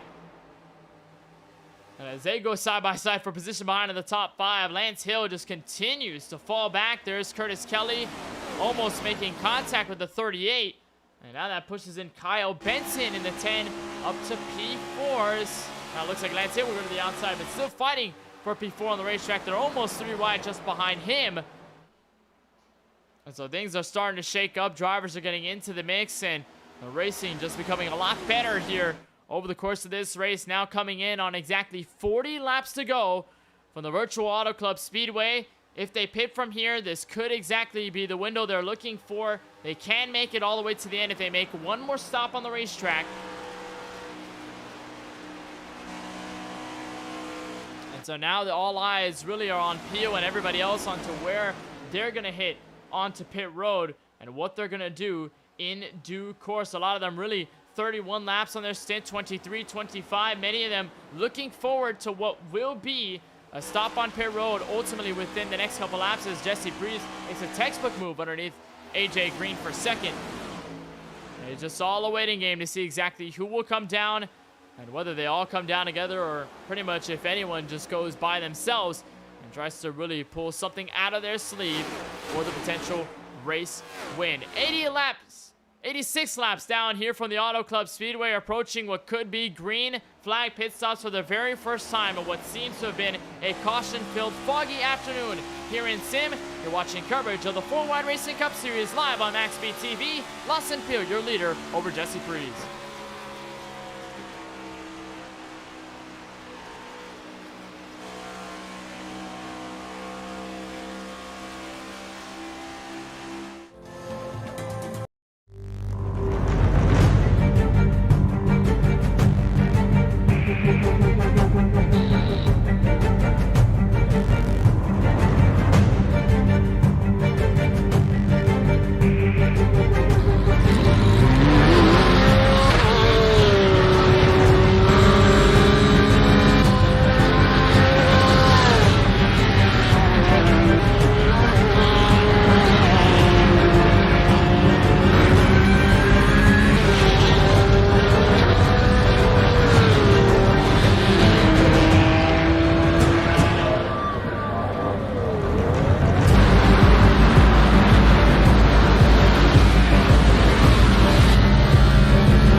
88 laps complete out of the 125 for round 3 of the 4-Wide Racing Cup Series with our continuing coverage here on MaxSpeedTV. Kenneth Bueno up in the broadcast booth to bring you all of it. And we have a new face at the front of the field. Championship 5 driver from last season, Brandon T. Banks, now commands the field over Lawson Peel and Jesse Priest in your top 3. Brandon Banks, who is pretty much in the latter half of the top 10 just a couple of laps ago, was able to find partners all the way in the inside of the racetrack, found some draft, and as everybody was checking up racing each other, Banks was able to take over everybody and officially get the race lead by just a slim margin before now Lawson Peel clams back here on the very top lane. We are still expecting many drivers to come down pit road tonight for the final time. Of course, that will get them to lap 125 on the last tank of fuel. Many of them on 36 lap old tires, 36 laps on a tank of their gas. So we will in fact see many of them head for pit road, and we're still waiting to see exactly who will come in first. Of course, with many of the yellows we've had tonight, a lot of drivers have stuck to different strategies, but for the most part, really everybody that's on the surface right now racing each other, they have not hit pit road since the last time, and a majority of them pretty much are over 30 laps on their stint. So sooner than later, we should expect to see many drivers come in for service.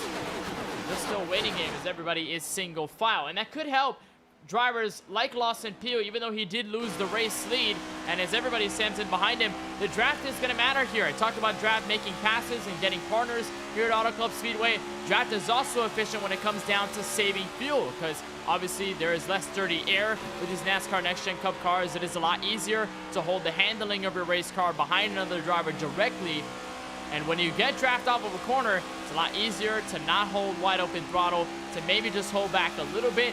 And then that, obviously, in turn, could save you a bit of fuel. Here's an onboard look from Lawson Peel. He's going to get a monstrous run out of turn 2, but right there, or rather turn 4, but you saw it there going into 1 and 2.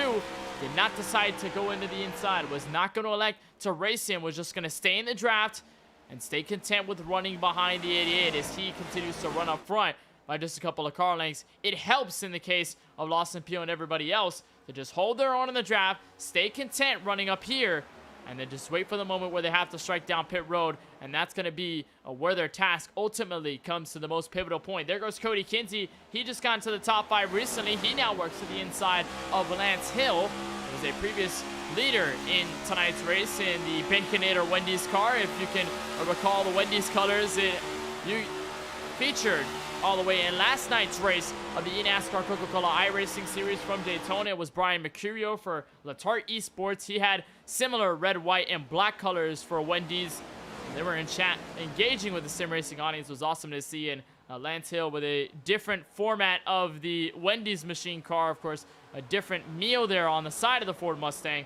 Nonetheless, still the same spirit as Mark Harris will now work to the inside. Cody Kinsey officially now clams in for 3rd. So great move here for the 93, a driver we have yet to see get to victory lane here in 4-wide competition. He now gets into the podium for the very first time.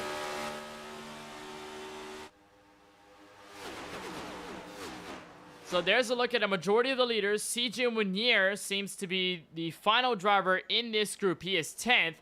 And everybody behind is either in a group of their own or really all by themselves, as I believe we have had our first taste of drivers on pit road. Kyle Benson being one of them. There's league owner Tyler Murray.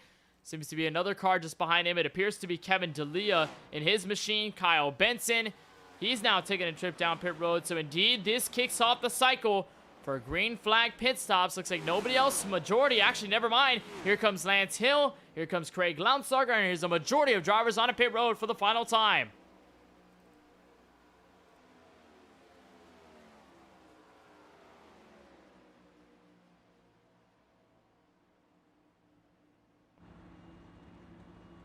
Now, all they have to do is just make sure they have as perfect of a stop as possible. There's on board with Lance Hill in the 38. He'll slowly get to his box, come to a halt. His car will go for 4 fresh tires and fuel. He misses the spot. Actually, they're on the pit lane, so he'll lose a lot of time there. A car just in front of him, AJ Green. And now we wait on a majority of the leaders. Looks like Lawson Peel, Cody Kinsey, Mark Harris, Jesse Priest, really anyone in the top 5 not yet deciding to come back to pit road. Exactly 30 laps to go. So, of course, this call will get you all the way to the end.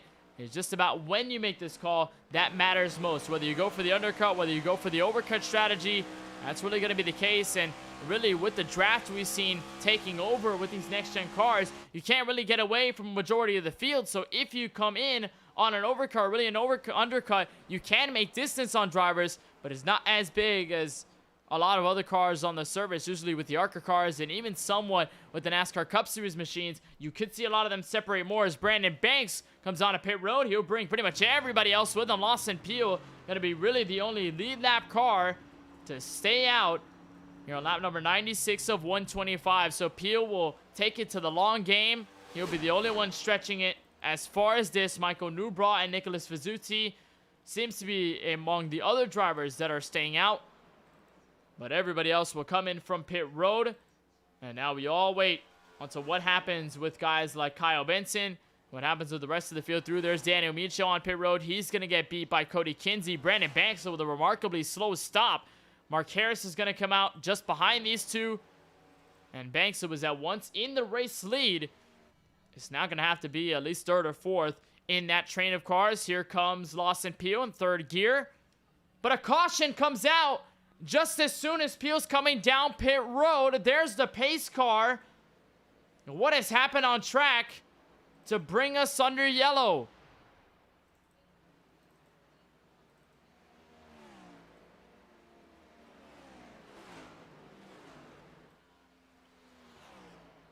Unbelievable. Here from Auto Club, the caution comes out.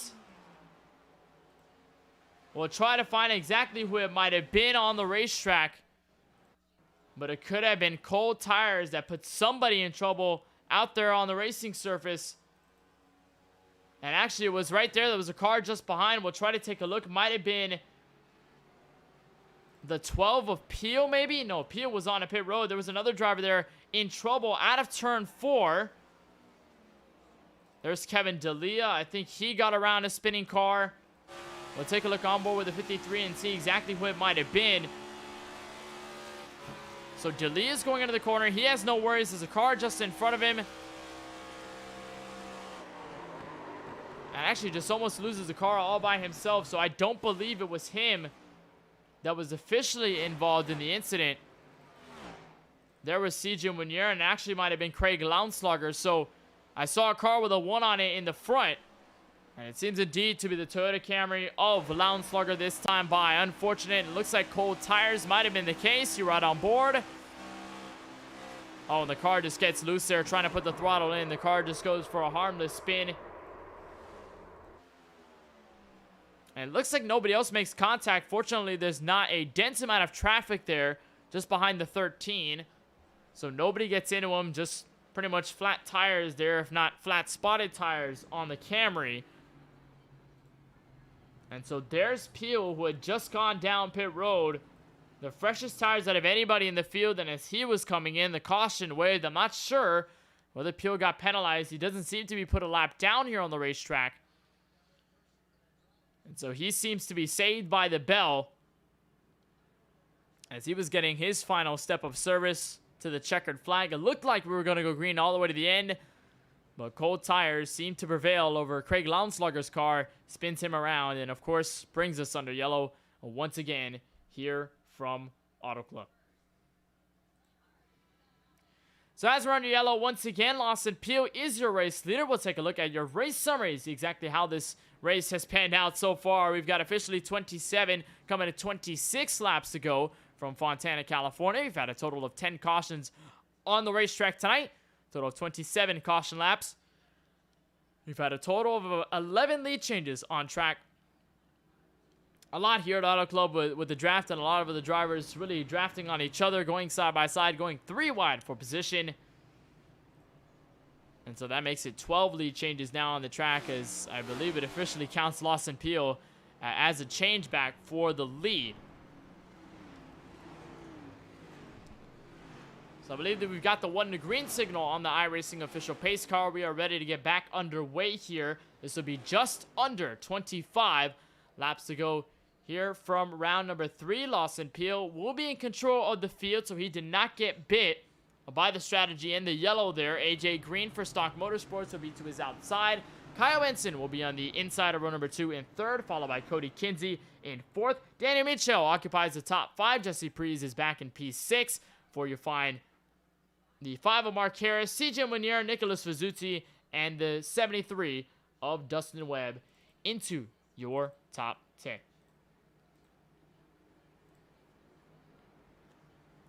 So we'll see if it all goes green from here or whether we end up in a flurry of yellows like we saw in the opening stage of this race. As the fog continues to cloud over the Auto Club Speedway, we have yet to see a ray of sunshine really on track.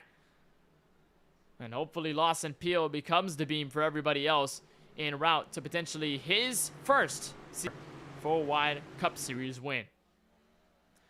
Pace car to the entrance of pit road. 2 Camaros to occupy the front row. Lawson Peel, AJ Green, all the way back to the green flag. How about we shut up and crank it up here on MaxSpeedTV on the restart.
So AJ Green, while we were under Crank It Up, took the race lead away. Lawson Peel has since fallen back to 6th. He's side by side with what looks to be the 38 of Lance Hill. For 6th on the racetrack, Lance Hill all the way to the very bottom. Peel will get drug up the track. And so he'll have to fight a majority of cars as Jesse Priest runs up high. He'll stay behind Mark Harris. And AJ Green, after spending a majority of the race kind of second on back, pushing teammates or somewhat leading the race, he now officially controls the race by about half a second. There's Colin Forster, teammate to the 48. Now trying to catch up on the 10 of Kyle Benson, who has moved up as high as P2 tonight. As we come into the final 20 laps here from the Auto Club Speedway, it's been a wild race so far. And speaking of wild, we've got 3 wide action all the way back to turn 1. That's Dustin Webb in the middle, Tyler Murray in the bottom, and Lawson Peel once was up top.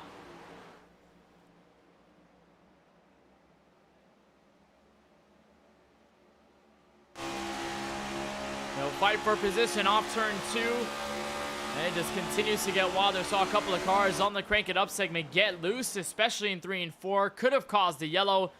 but so far it has not posed a problem just yet, as the drivers all the way back to, I'd say, P8 on the racetrack really are falling away from the rest of the field. They have allowed a second pack to form just behind their 3 wide. Lawson Peel on the very top trying to make some defense happen. But now here comes Colin Forrester. So quick on the track. He's got 4 fresh lap tires. 4 lap fresher tires on the 99 as he's going to go directly to the inside. He'll try to find a move. Actually, he'll go up top. We'll have some help here from Mark Harris, and we could see a change in position very, very soon. Kyle Benson is now falling back to 5th. Mark Harris and Priest have now put themselves here. Now here comes Benson back to the very inside, 3 wide. Colin Forster, though, now ducking inside. Battle for the race lead in turn 1.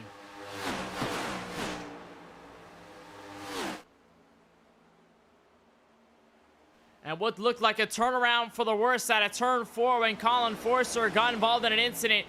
It is now turned all the way back right for him. Colin Forster, your race leader with 18 laps to go.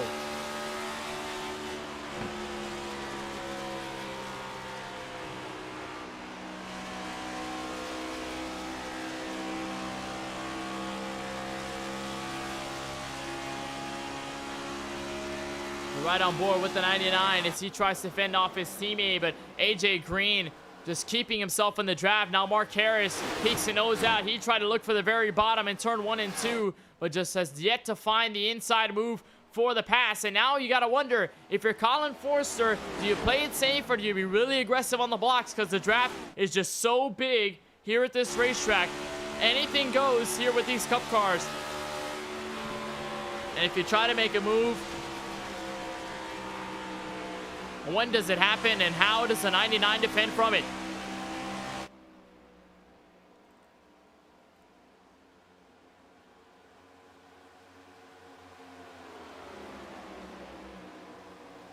Mark Harris now to the inside. He could not find a space to go all the way back up the track. That's Jesse Priest, who'll move into 3rd. But coming up on the final 15 laps from the Auto Club Speedway,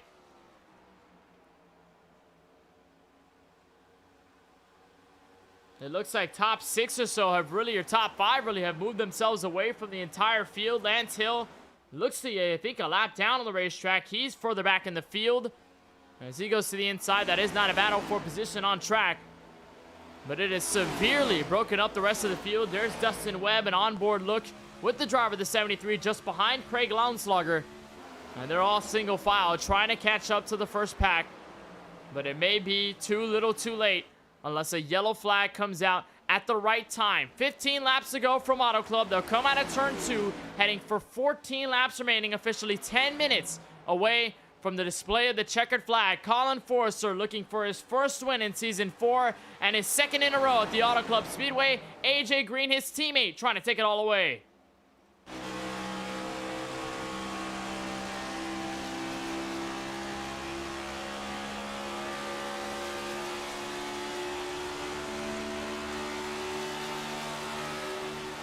There's on board with Green. He follows through behind Priest, stays out of the gas to not go underneath Colin Forster. They'll work the high side here in 1 and 2.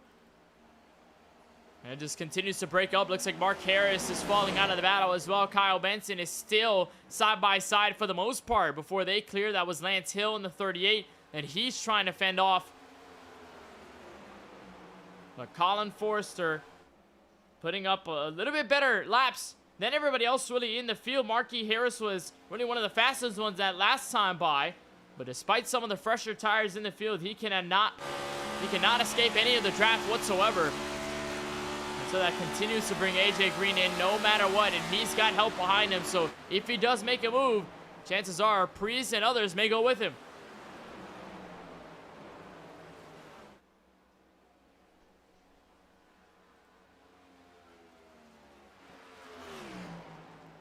Here's a look to turn 3, a little bit harder to see from the fog that has really covered and descended over this Auto Club Speedway all night long. But we now come to 12 laps to go. 24 miles away from the finish. Here from California, Benson looks up high on the track. He now loses the draft on Mark Harris. Harris catches up to Preece, who catches up to the 48, who's trying to catch up to the 99. Back to turn 1.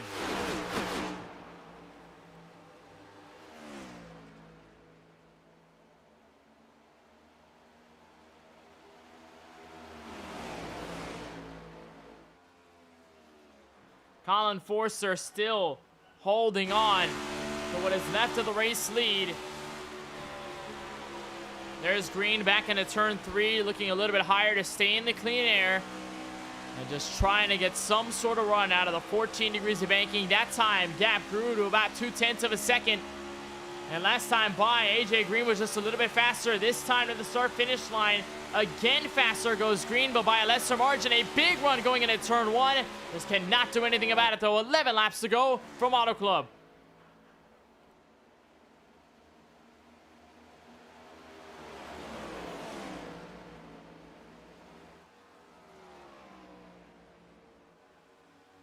You can imagine what it did to break up the field. Really, everybody else, 6 on back, is all fending on their own. Cody Kinsey is broken away from Lounslager Nubra and a couple of others. He's now in P6.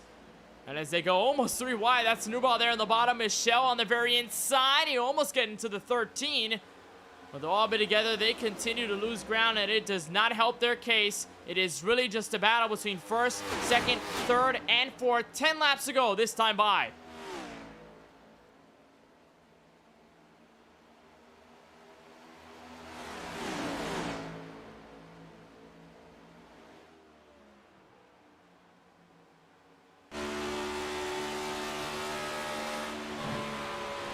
And we mentioned last season the duo of Colin Forster and AJ Green, how good they've been over the course of a season. Even in their rookie campaign, didn't look like they were rookies at all. It looked like they were the most experienced out of anybody in the field, and especially when it came down to working together as a team, they worked fluently. You could get them together, and they could do whatever they wanted to the rest of the field.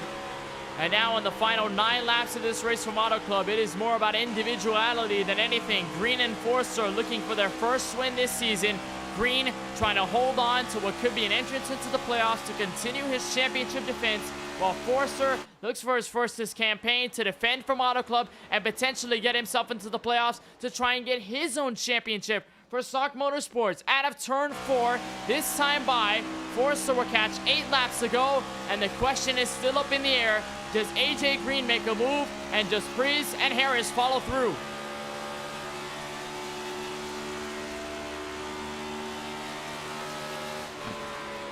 And now here comes Preece. All the way in the outside, he'll fall out. Mark Harris decides to make the move. He'll break it up. He's side by side with Green coming out of turn 2. Preece strikes the outside wall, and as they side draft each other for position, this could be the nail in the coffin to help Colin Forster get his first win this season. Still to the inside, Harris on Green.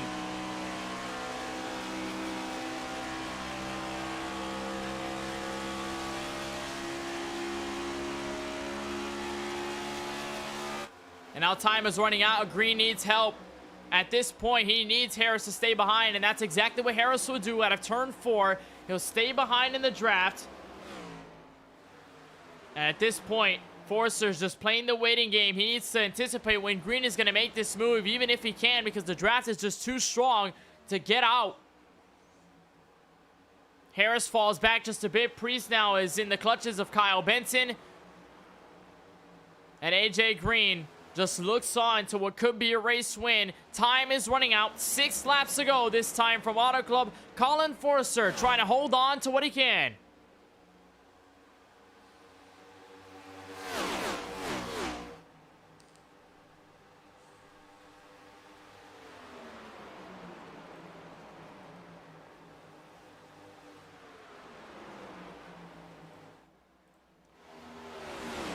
And Mark Harris is going to stay here with Green, so they'll stay maintained. We'll see if we can get Preece and Kyle Benson back into the mix, but they've fallen so far off that it doesn't seem to be plausible here at this stage of the race. There's a look on board from Harris. He'll now look potentially to the outside of Green. He'll stay further back on that higher lane, as Colin Forster will catch 5 laps to go. High 5 left. From the Virtual Auto Club Speedway, he still maintains the lead. Here comes Harris to the inside. Harris going for second. Harris trying to go for first, but can't quite get the nose in. He's got a nose ahead of Green coming out of turn 2. They're still within grasp of the race leader, and Harris is going to fall back short once again, and that could put him out of it for the moment. That could reel him to Jesse Priest, and that could make this once again a 4-car battle for the race win. But Green probably a little upset here with the 5 that they're not working together as smoothly. This time, Colin Forster, 4 laps to go as Harris and Green still go nose to tail.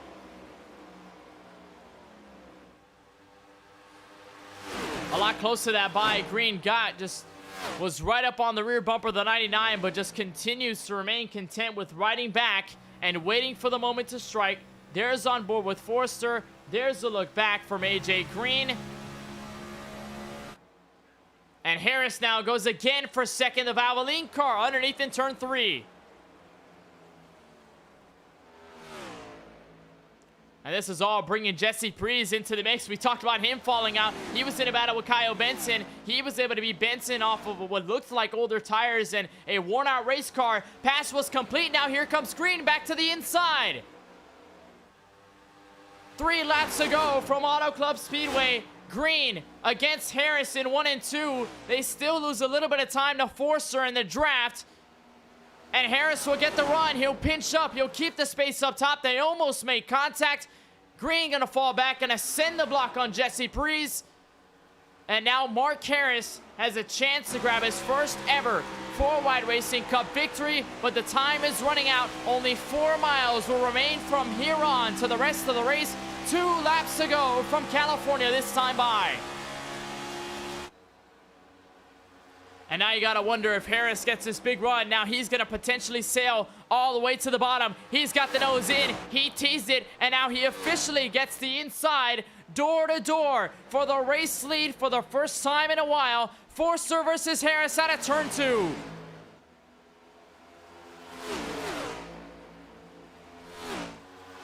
And he just cannot find help whatsoever, and now he may have gotten it, but the question may remain whether Green will be worthy to work with Harris or whether he'll work against him in the final laps. Again, everybody here looking for their first win either in Season 4 or looking for their first win overall in competition. Time is of the essence. White flag in the air for Colin Forster.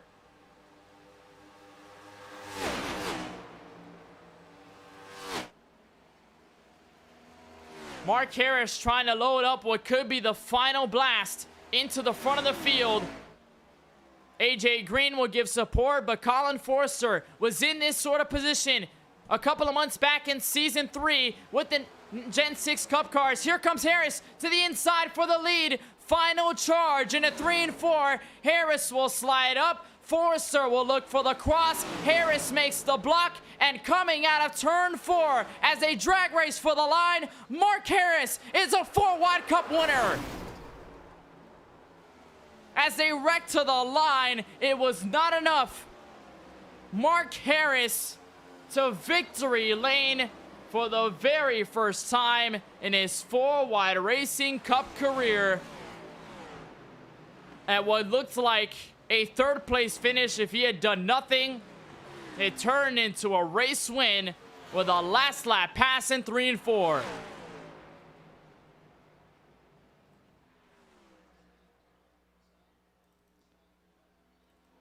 What a finish there. AJ Green comes home 3rd. Jesse Priest with a remarkable 4th place finish.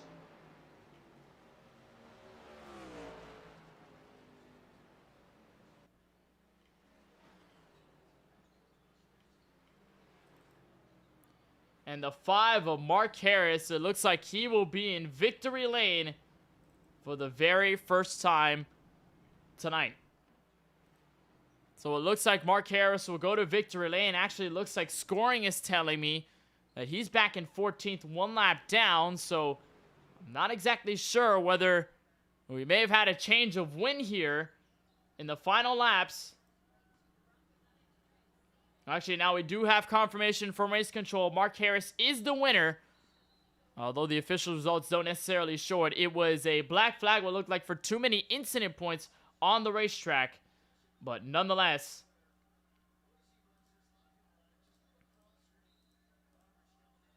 Mark Harris becomes a 4-wide cup winner for the very first time. Unbelievable finish between himself and Colin Forster, and it looks like Forster had it up until the very end. I mentioned that Forster was in this same place a couple of months back. He wasn't the leader at the time of the back straightaway, but here's a look at the finish. We'll try to get the best look under the foggy conditions. But it was this move right here. Harris with a full send. And Forster just could not find enough to officially make the crossover work. Had the draft and went up to the outside. But the time ran out. They both made contact, and it did not matter what happened after that. Mark Harris was the winner. There's a look from Forster. Just trying everything he can, and Forster is not able, unfortunately, to defend an Auto Club win. But still, a great ending to this race and a phenomenal way to cap things off for round number 3 of the 4-wide Racing Cup Series.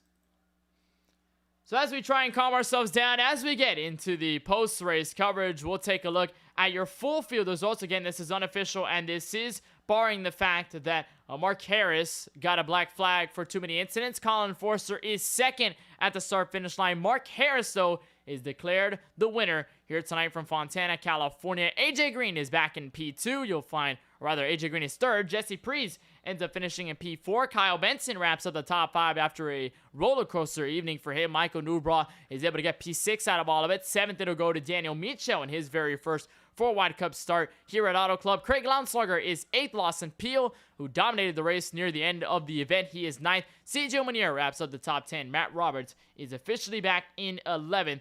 And then this is the results unofficially. Of course, you see Mark Harris is 14th, but that will not count on behalf of Race Control. And so Harris, of course, is your winner. That'll move everybody up. Dustin Webb is 12th. Cody Kinsey is 13th. Nicholas Vizzuti is 14th. Lance Hill wraps up the top 15. So his placement is correct. Brandon Banks looks to be 16th on the racetrack. 17th will go to Tyler Murray. 18th, Curtis Kelly. Christopher Bishop is 19th. And Blake Sperling in the 01 rounds out the top 20. A lot of these drivers 1 lap down or more. Kevin D'Elia, Cody Ivey, Ryan Seneca among drivers that had some damage, had some incidents over the course of tonight's race. Tony Kibbett in the 76, he is 24th at the end of it all. Austin Bloom went end over end earlier tonight, then got involved into another incident after using a fast repair. He finalizes tonight 25th. Richard Rico in the 18 is 26th. Austin Reedy, despite getting the pole and dominating the first section of the race, he is 27th at the end of it after pulling him behind the garage. Jacob Smith in the 15 car ends up P28. Eric Schaefer ends up 29th, and Brian M. Smith, who wrecked going for the lead against Austin Reedy out of turn 4, he ends up in 30th tonight. Final drivers in this 33-car grid include former Auto Club winner Ryan Steenbacher's Cody Neal and Jovi Ray in the 24. Your full 33-car grid, a very large one here from the Auto Club Speedway, as we had a dramatic run to the finish. We'll try and talk to everybody that we can, but of course, it'll be the top 3 that we'll talk to at the end of it all. And we'll start here with the driver who gets to victory lane here tonight, the number 14 of Mark Harris. We'll bring him in from victory lane. And Mark, you were around the top 5 for a majority of the end of the race. It looked like you had fallen back after going side by side with AJ Green for countless laps on end. You were tucked with Jesse Prees, Kyle Benson, but all of a sudden you found space and you found the last lap pass at a turn 4 to get the win over Colin Forster. Give us your emotions, and how do you feel taking your first ever 4-wide Racing Cup victory tonight? Man, that was crazy. You were saying I was kind of 4th, 5th, battling with Jesse, and then he nicked the wall. And then I got up. AJ and Colin are my teammates, and I kind of was like, all right, AJ, if you can keep up with Colin, then I'll stay behind you. And then I don't know, I just saw coming out of 2 with 2 to go, and then I kind of slid up in front of him, and then come on the white coming out of 2, I was like 2 car lengths back. I didn't think I had a shot, and then Colin actually came up and nicked the wall, and I just turned the wheel left and put a dirty little slide job on him, and he didn't wreck me until it was too late. So, wow, that was a lot of fun. I really didn't think I had winning speed, but I figured top 10 would be cool. This is just a bonus. And you were able to really surge ahead in those final laps, and it looks like you, Forster, Priest, and AJ Green, top 4. Really, Kyle Benson had kind of fallen out in the top 5, so it was only really you guys for a majority of the end. Give us your thoughts about that, because it looked like all race long, you couldn't really get out of anyone's draft. It looked like whenever there was a pack, everybody was going to stay there for a very long time, but throughout the latter portion of the race, everybody got separated over green flag strategy, and then comes this final stint after the final yellow that it looks like it's just your pack and then everybody else. How was that to try and maneuver? Was it any more difficult, or what were your thoughts about it overall? Yeah, the whole race, I would get up to 10th or 12th and then kind of have nowhere to go because everyone was single file in the top 10, kind of playing follow the leader. And then you'd have, 1 or 2 guys get up and get into each other, hit the wall, and then it would separate the packs. I didn't realize that we had like a 5 or 6 car breakaway for the last, 20 or 30 laps until kind of the end there when Lance and Kyle were side by side for a little bit. Lance was telling me that Kyle was shifting, and I'm like, I don't think that's the right move right now. I don't think that he's going to be faster. And he ended up dropping off, and then I got lucky, I think, coming out of 2, getting underneath AJ because he's strong. But I think my tires were 2 or 3 laps better than AJ's because I got lucky and timed that caution there at the last caution. But shout out all the guys at Stonks. They let the old guy come in here and whip him up a little bit sometimes. You're able to do just that with that slide job move on Colin Forster out of turn 4.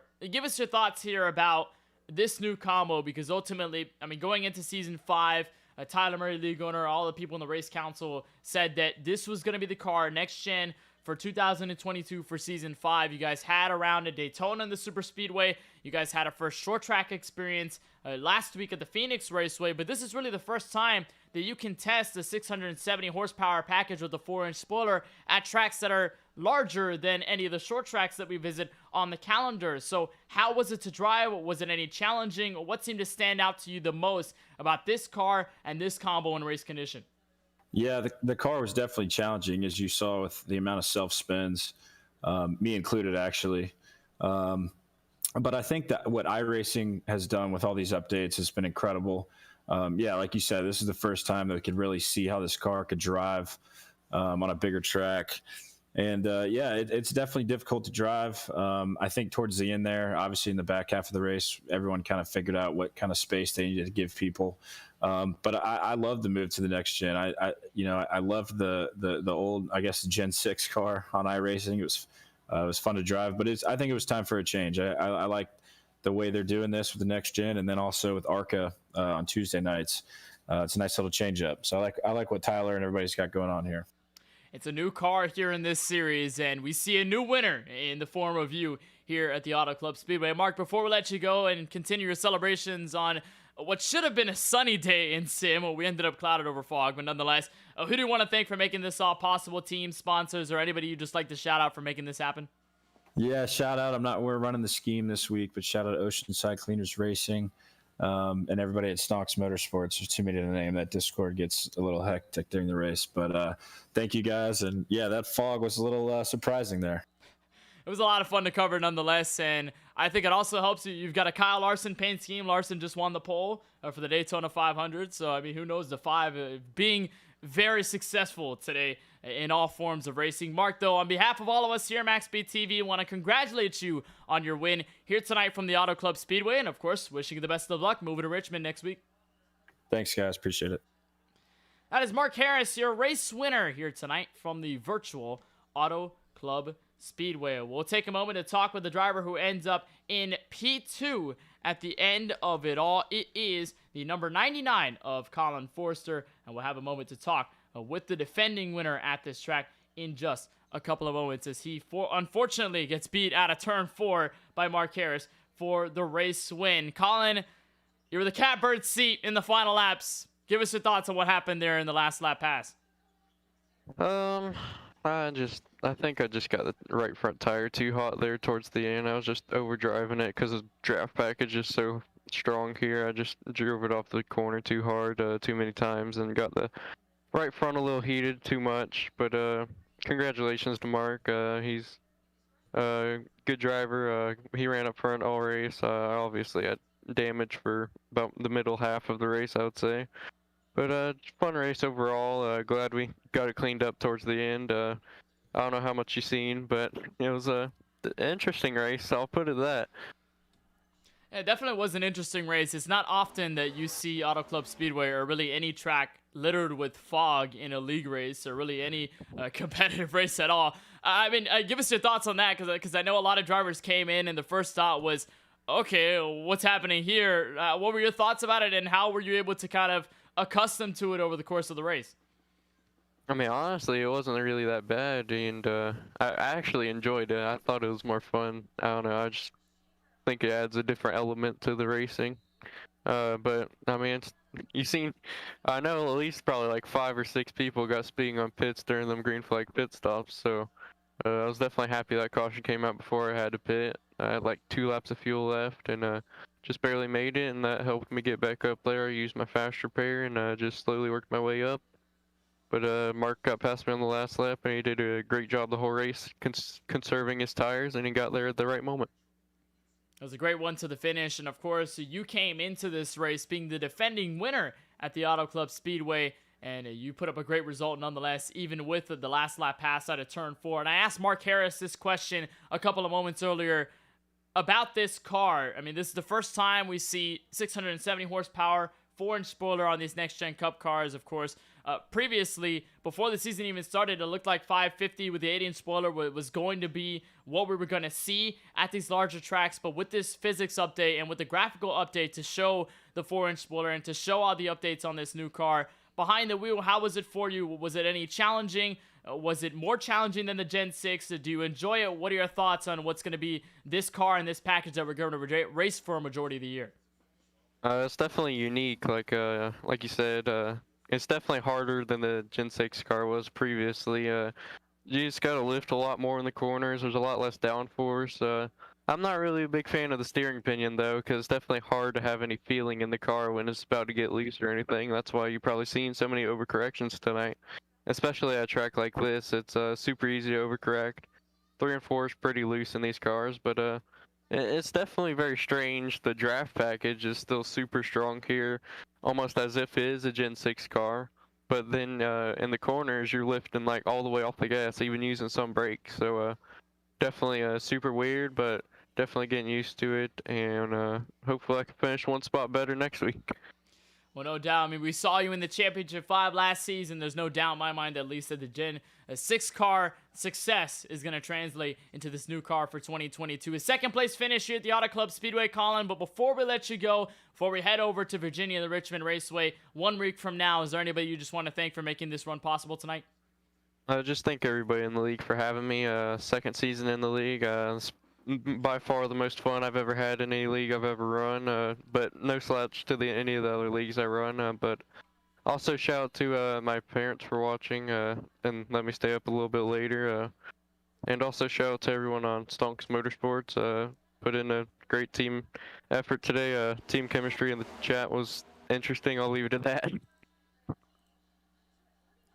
Nonetheless, Colin, we appreciate the time. Want to thank you so much for joining us in the booth, and congratulations on this second place finish here tonight from Fontana, California. Wishing you the best of luck and your team the best of luck as well as we move over to our first short track of the season at Richmond. All right, thank you very much, Kenneth. Colin Forster in the 99, 1 spot short of the race win, but no doubt strong all race long and really put himself in position to win in the final lap. So we'll have a moment to talk to the final driver who ends up a part of this podium. It is AJ Green, also part of the same team in Stonks Motorsports. He ends up just outside of the top 2. He ends up P3 at the end of it all. We're trackside with the 48 of AJ Green. And AJ, I know that you're a defending champion. You come in with a lot of pressure, but tonight it looked like the pressure didn't really get to you. You were fast all night long. Walk us through how it went for you and how you felt with the car all race. Yeah, qualifying, I definitely impressed myself. I was slow all practice and never had really any speed. Kept getting loose off 4 or plowing off 4.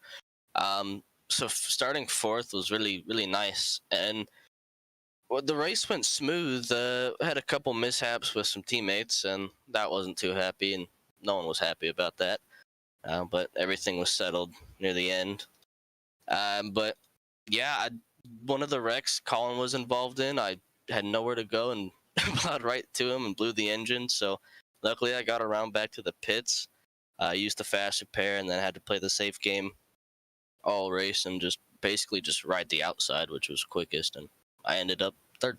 So pretty fun, pretty happy. Of course, a good finish for you, and obviously for the Stonks Motorsports camp going into their second full-time season in 4-wide Cup competition. Now, I want to talk about the final laps because it looked like you were stuck behind Colin Forster for a while. It looked like even though you got big runs out of turn 4, you never decided to go inside and make this pass. What was the plan initially? Did you look for the final lap to officially go on the inside before Mark Harris decided to duck underneath, or did you have anything else in mind that could have been in motion to get around Forster for the win? I was looking for him to get loose somewhere, really. I never got to his inside. I never had the run or the big enough run from anyone pushing me. So he had the fresher tires by a lap or two, and I knew I pretty much just had to wait behind him and hope he made a mistake. And then Mark got by me, and I kind of just played the game and see if they would wreck each other, and they did, but sadly it was at the line and still got third. Nonetheless, a great finish out of you in the 48 after leading a good amount of laps here in this 125 lap event from Auto Club. Now we move into, I think, the shortest track before Bristol, which is a while from now, Richmond Raceway, a very interesting track we saw last season and the season before. It posed a lot of great races with strategy, a lot of great races with getting loose and kicking the rear end out. What are your thoughts, expectations for next week's race, and how you feel you're going to do? I think I'm gonna do pretty well. I can get the record car turned there, and I've never raced the next gen there. This new season is gonna be a lot of learning for me because I've never raced the next gen cars at 95% of these tracks we're going to. So I'm gonna be learning while everyone else is gonna be learning, and I think it'll be a good race from what teammates have to say, though. Learning curve, no doubt, but the defending champion, I know you're probably going to get accustomed to it a lot faster than a lot of drivers in this series. AJ, before we let you go, here from Auto Club on this third place finish, is there anybody you just want to thank for making this all possible? I heard Stonks Motorsports was a little wild tonight in the voice chat, but anybody else you want to thank for making it happen? Shout out to Stonks. Was a little crazy. Shout out to my parents, they were watching. Shout out to you for the broadcast. Tyler for putting on the league. And yeah, shout out to everyone racing too. Good turnout. Well, AJ, want to definitely thank you for taking the time to talk with us up in the booth here on this third place finish. I want to congratulate you here at the end of it all from Auto Club Speedway. Wishing you and your team the best of luck moving into the next round at Richmond. Thank you. That is AJ Green in the 48. He comes home third at the end of 125 laps from the virtual Auto Club Speedway. Mark Harris, though, in the 5 takes Valvoline colors to victory lane for the first time in this 4-wide Cup season. What a remarkable finish, and overall, what an impressive race for what seemed to be a learning curve on this next-gen cars on the bigger tracks. And there's going to be a lot of that learning curve that AJ Green mentioned a little bit earlier. There's going to be a lot of it in troves going into the rest of this season. You'll take a look at the schedule, see exactly where we're going to head over the course of the campaign. Of course, Richmond is next. It'll be our first night race of this 2022 season, so it'll be the first time that the grip levels will be up and we'll have the lights on at a racetrack in nighttime conditions. Then we'll head over to the desert in Las Vegas. Richmond kind of breaks up what would have been a back to forth West Coast swing all the way through the west side of the country. Then we'll head to the Irish Hills of Michigan before we head to Pocono, Road America, Loudon, Indianapolis, all the way through Kansas. Final regular season race before we head to the Texas Motor Speedway for the finale, where we'll crown a champion on August 3rd. So that does it here for the broadcast of the 4-Wide Racing Cup Series from the virtual Auto Club Speedway. If you like today and if you want to see more of the action as we continue Season 4, but you won't have to wait too long. 1 week from today on Wednesday night, 9-10 p.m. Eastern, here on the same MaxSpeedTV YouTube channel, we'll find coverage of the 4th round of the 4-Wide Racing Cup Series. We'll have it all from the virtual Richmond Raceway in Richmond, Virginia. Same place, same time, you'll find myself, maybe Francisco Bacchial, along for the ride in the broadcast booth. We'll see. we can get a third different winner in this 2022 season. That's all for us here at MaxSpeedTV. So for Tyler Murray and everybody a part of the race council that makes things happen each and every week, and on behalf of all of us here at MaxSpeedTV, for Francisco Bacalhau, my name is Kenneth Bueno, saying so long and good night from the West Coast and Auto Club Speedway. We'll see you 1 week from tonight at Richmond, Virginia. But for now, congratulations to Mark Harris, first time winner in this Season 4 schedule.